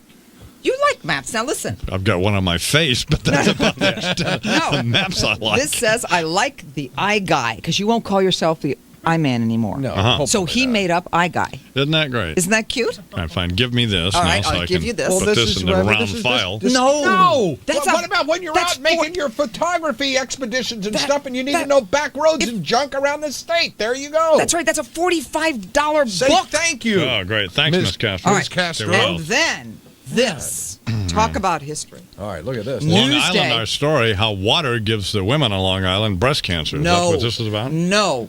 The publisher, Ray Jansen, What's wrong? signed Everything. Well, don't people get cancer who live on Long Island because they drink the There water? have been Not- a few hot pockets. Now of, you know. Didn't that happen? Or am I wrong? You're not wrong, and we're Okay. mapping the whole area of Long Island. You know, we're Okay. doing People this dropping over like research. flies out They're there, aren't not they? dropping Well, like flies. I heard they were. That's what I heard. No, in fact, the Hamptons. I know you don't love the That's why Hamptons. Lee Davis, our new manager, is moving to Westport, Connecticut. Well, that's a lovely spot too. Get But his New wife York. and kids out of the Oh, that please.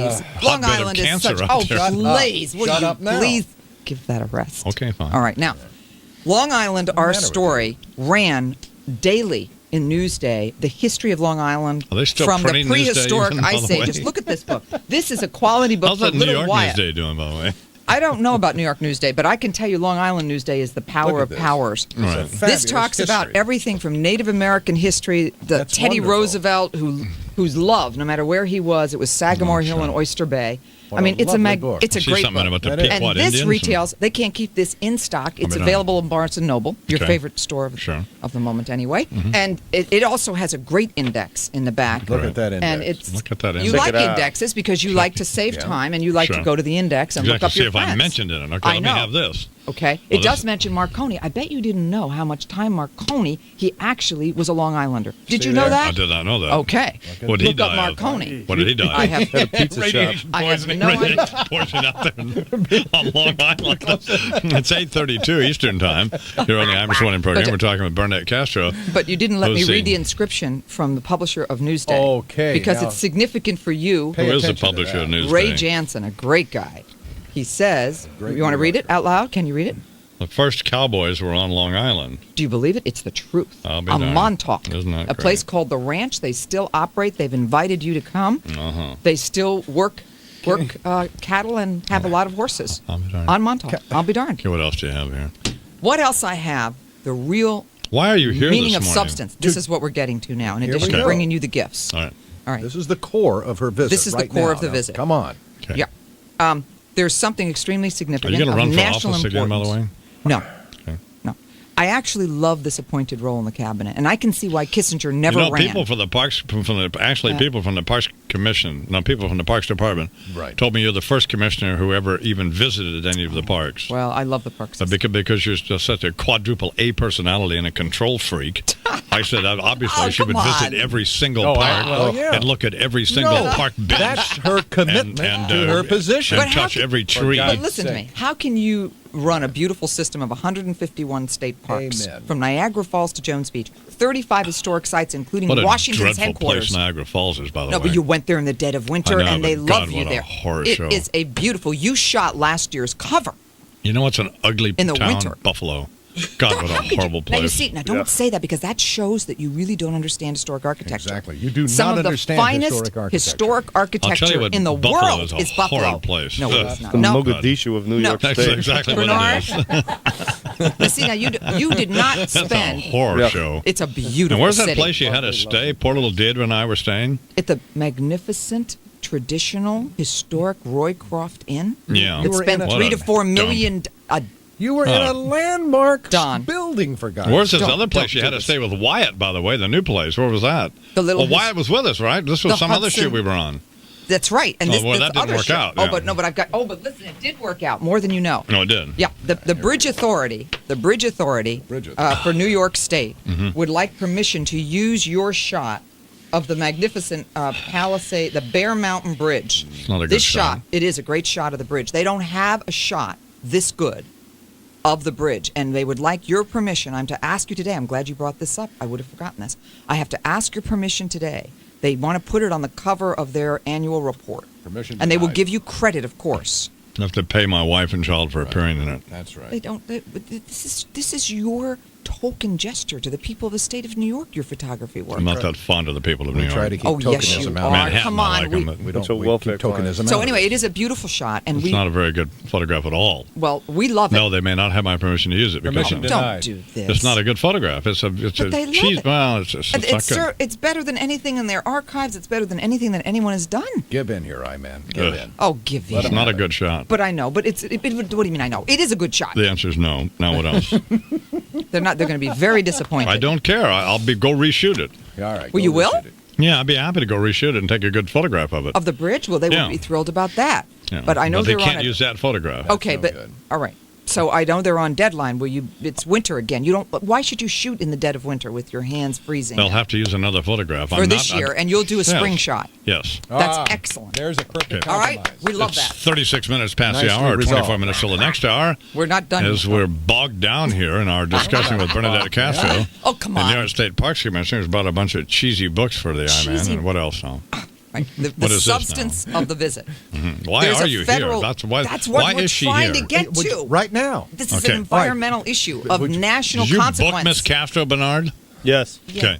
Oh, Did she come. tell you why she wanted to be on?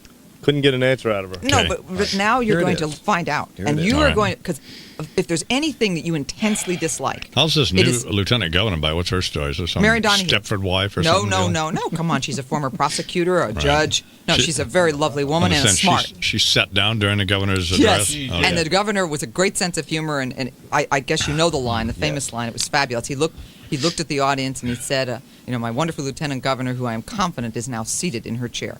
Turned around. It was hysterical. That's great. Must have got that from Jackie the Joke Man on Howard Stern style, huh? Oh, come on. Okay, what else? All right, now, Bad enough can happen. if there's anything that you dislike intensely. What did you say? I said there's nothing bad enough that can happen to you. Will you please let this lovely lady explain Well, the I'm trying central to purpose of her understand. visit? I know a Here's why I'm good here. dentist if you insist on drinking that entire bottle of Coca-Cola to I love rework your Diet teeth Coke. for you. I love Diet Coke. All right, now, Here we go. if there's anything you personally dislike, it's people that don't keep their word. It's a broken promise, correct? Yeah. You dislike that Yes, intensely. that's All right. true. The federal government made a promise to all of the states in this country. What did they promise? All right. When What did they say they would do? when rental proceeds or fees or royalties or whatever you want to call them, we take oil and gas out of the water. Do we not? Offshore drilling. I don't. Oh yes. All okay. right. There was a commitment made in 1964 that $900 million annually generated from the private sector Right. would be divided between the federal parks program and Sure. acquisition and the states. All right. The states were to get a minimum of 40% of $900 million annually. How would we use that? Matching grants, little parks in urban areas, acquisitions. Guess what? What? Since 1995, the states have got nothing. Does Zero. Governor, Zero. No. $0. Let her Let me complete this finish. thought. Okay. $0. Right. The broken promise. The feds took all the money to reduce the deficit. Sure.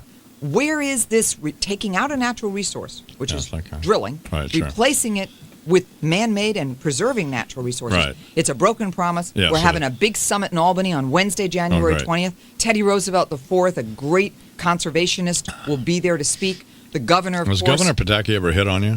Absolutely not. Oh, okay, good. Libby Pataki, let me tell you something about this governor. I'm glad you brought that up. You know why? It What? opens the door for me to discuss Well, his here's a guy. family values. Here's a guy's a big Howard Stern fan. He says, "Talking Oh. about family values. He's a Howard Stern fan, please." No, you know, I mean, that's I absurd. think- That's a height of hypocrisy. You are breaking a promise. I think What promise did I make? You know the promise you made. Well, I wouldn't say anything bad about the governor. You are or- breaking a promise. Or Miss You Muka. proud of yourself? Xenia, Muka. who you would love. If you had a Xenia Stop working it. for you, you would love it. Xenia would not be working for me. But No, go ahead. you would love her. You would Ms. love her Castro, I love her. continue. working. No, you don't. Thank you. Go right ahead. So, We've this- got to end this. all right, I know, but this is serious because there's federal I don't legislation even know what that you're may talking happen. about. This is Are what I'm we trying. getting the money back from them? It's called the Land and Water Conservation We're having a big Fund. summit Wednesday. What's going to happen there? We're going to mobilize the grassroots of New York, write their congressman, write the president. Right. President's weakening on this issue. He just came out with the fact that he's looking at $150 million going back to the states. President Clinton? Yeah. Oh, he has some other problems. I think you're aware Yes, of, he right? does, and I know guess you he's haven't trying seen to- Newsweek, but No, he has a Were few- you aware that he's going to be removed from Yeah, office potentially? And he's trying now to, of course, distract the public and Sure. to the environmental community and those of us in Well, parks. that's not going to He's- help if you're going to diss the president, is it here? I'm not really dissing him. Okay. I'm asking him to support the All right. state-side funding. That's the key. Amen. The states need their share, and it shouldn't go. It's not, Were you at Al D'Amato's when he lost the election? Was it true he was in Yes, a I fetal was. position sobbing? And No, let me tell you Was about it? Senator D'Amato. Those of us that Former respect Senator him. D'Amato, No, yeah. but let me just can I say something about that? What is he I going to was do? with Get in him. that law firm with that crooked brother? No. Armand is a wonderful guy, and he's not crooked at all. Oh, now no, listen of to course me. not. Somebody should stab you with an ice pick. Can I say something though? Yeah. I really think this is a story I want to share with you. Oh, well, please. I just No, I go have to back to the share money it. we're trying to get from the government, the big No. summit we're having. But anyway, I'm sorry when I Senator sidetracked you D'Amato, with no, but I have to tell you You're that the story. problem. That little God keep almighty. goon Al distracting D'Amato. this Yeah. poor woman. Speaking of another Howard Stern butt boy, Can Al you D'Amato. just, can you Senator just D'Amato? shut I'm so up? happy he You know, lost. you- I couldn't stand it, even though I Well, voted for him. for 5 and, seconds. And one of his more embarrassing moments was created by your show. The way you No, sort no, of no. let him in there. No, I you didn't lead opened him. that No, door. no, you no, opened no, that no, door. no. I didn't lead Senator D'Amato into anything. He's an idiot. No, he so, isn't. well, I mean, All right, well, can I give you the story of Senator D'Amato on his night no. when he lost? We heard he was curled up in a No, fetal he position wasn't. into a Quite the Richard opposite. Janoff deal, No. screaming a primal scream. Said, "What's the matter?" No, it was quite the opposite. What? Those of us, Charles, What I- is I uncomfortable? Because you continually interrupt I her. just wanted to tell No, well, you. I'm trying to get to the point. We're going to get the money from the government for the Okay. to check the oil out of the water. or something. That's right.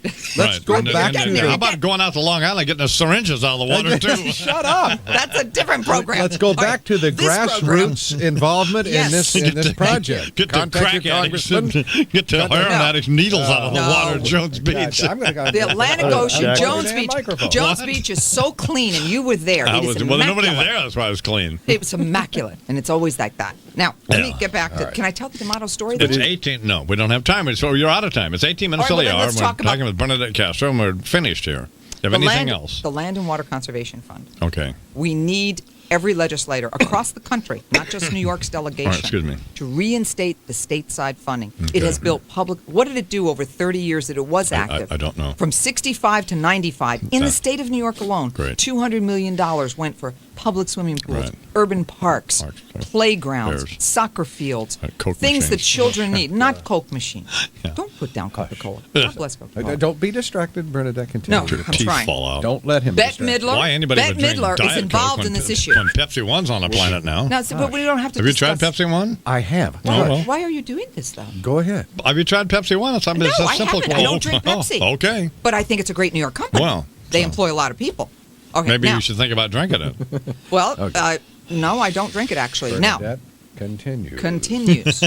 Bette Midler. We really are out of To time. show you the You bipartisanship, shut up. I just want to tell by the you. way, he once had sex with Geraldo Rivera, so that kind of God almighty. just to place her in context. Let's place her in context of being one. She's not a phony. She doesn't Man, like I Los tell you. Angeles. She lives in New York. Yeah. She has I a tell you. normal life. She's a normal woman with a great sense of humor. You would love her. Deirdre would love She her. slept with Geraldo Oh, Rivera. we don't know I that. rest my case. We don't know that as a Mighty. fact. Don't we, Charles? No. I have no idea. We don't know but that. I And I just want to. He wrote it in his book.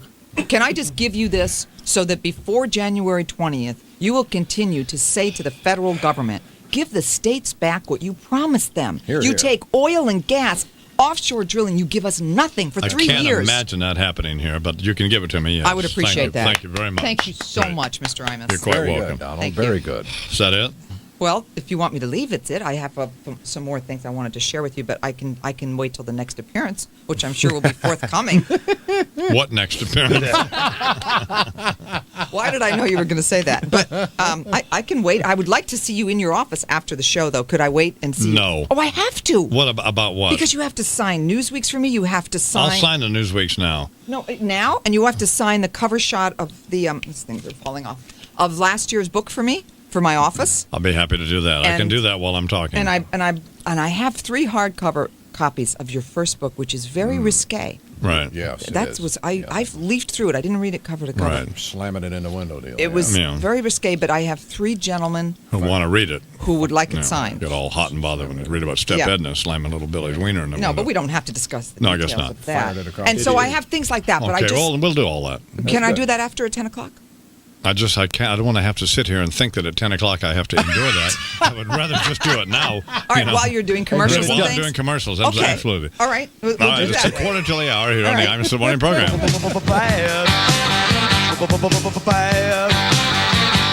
my God, too much. Let me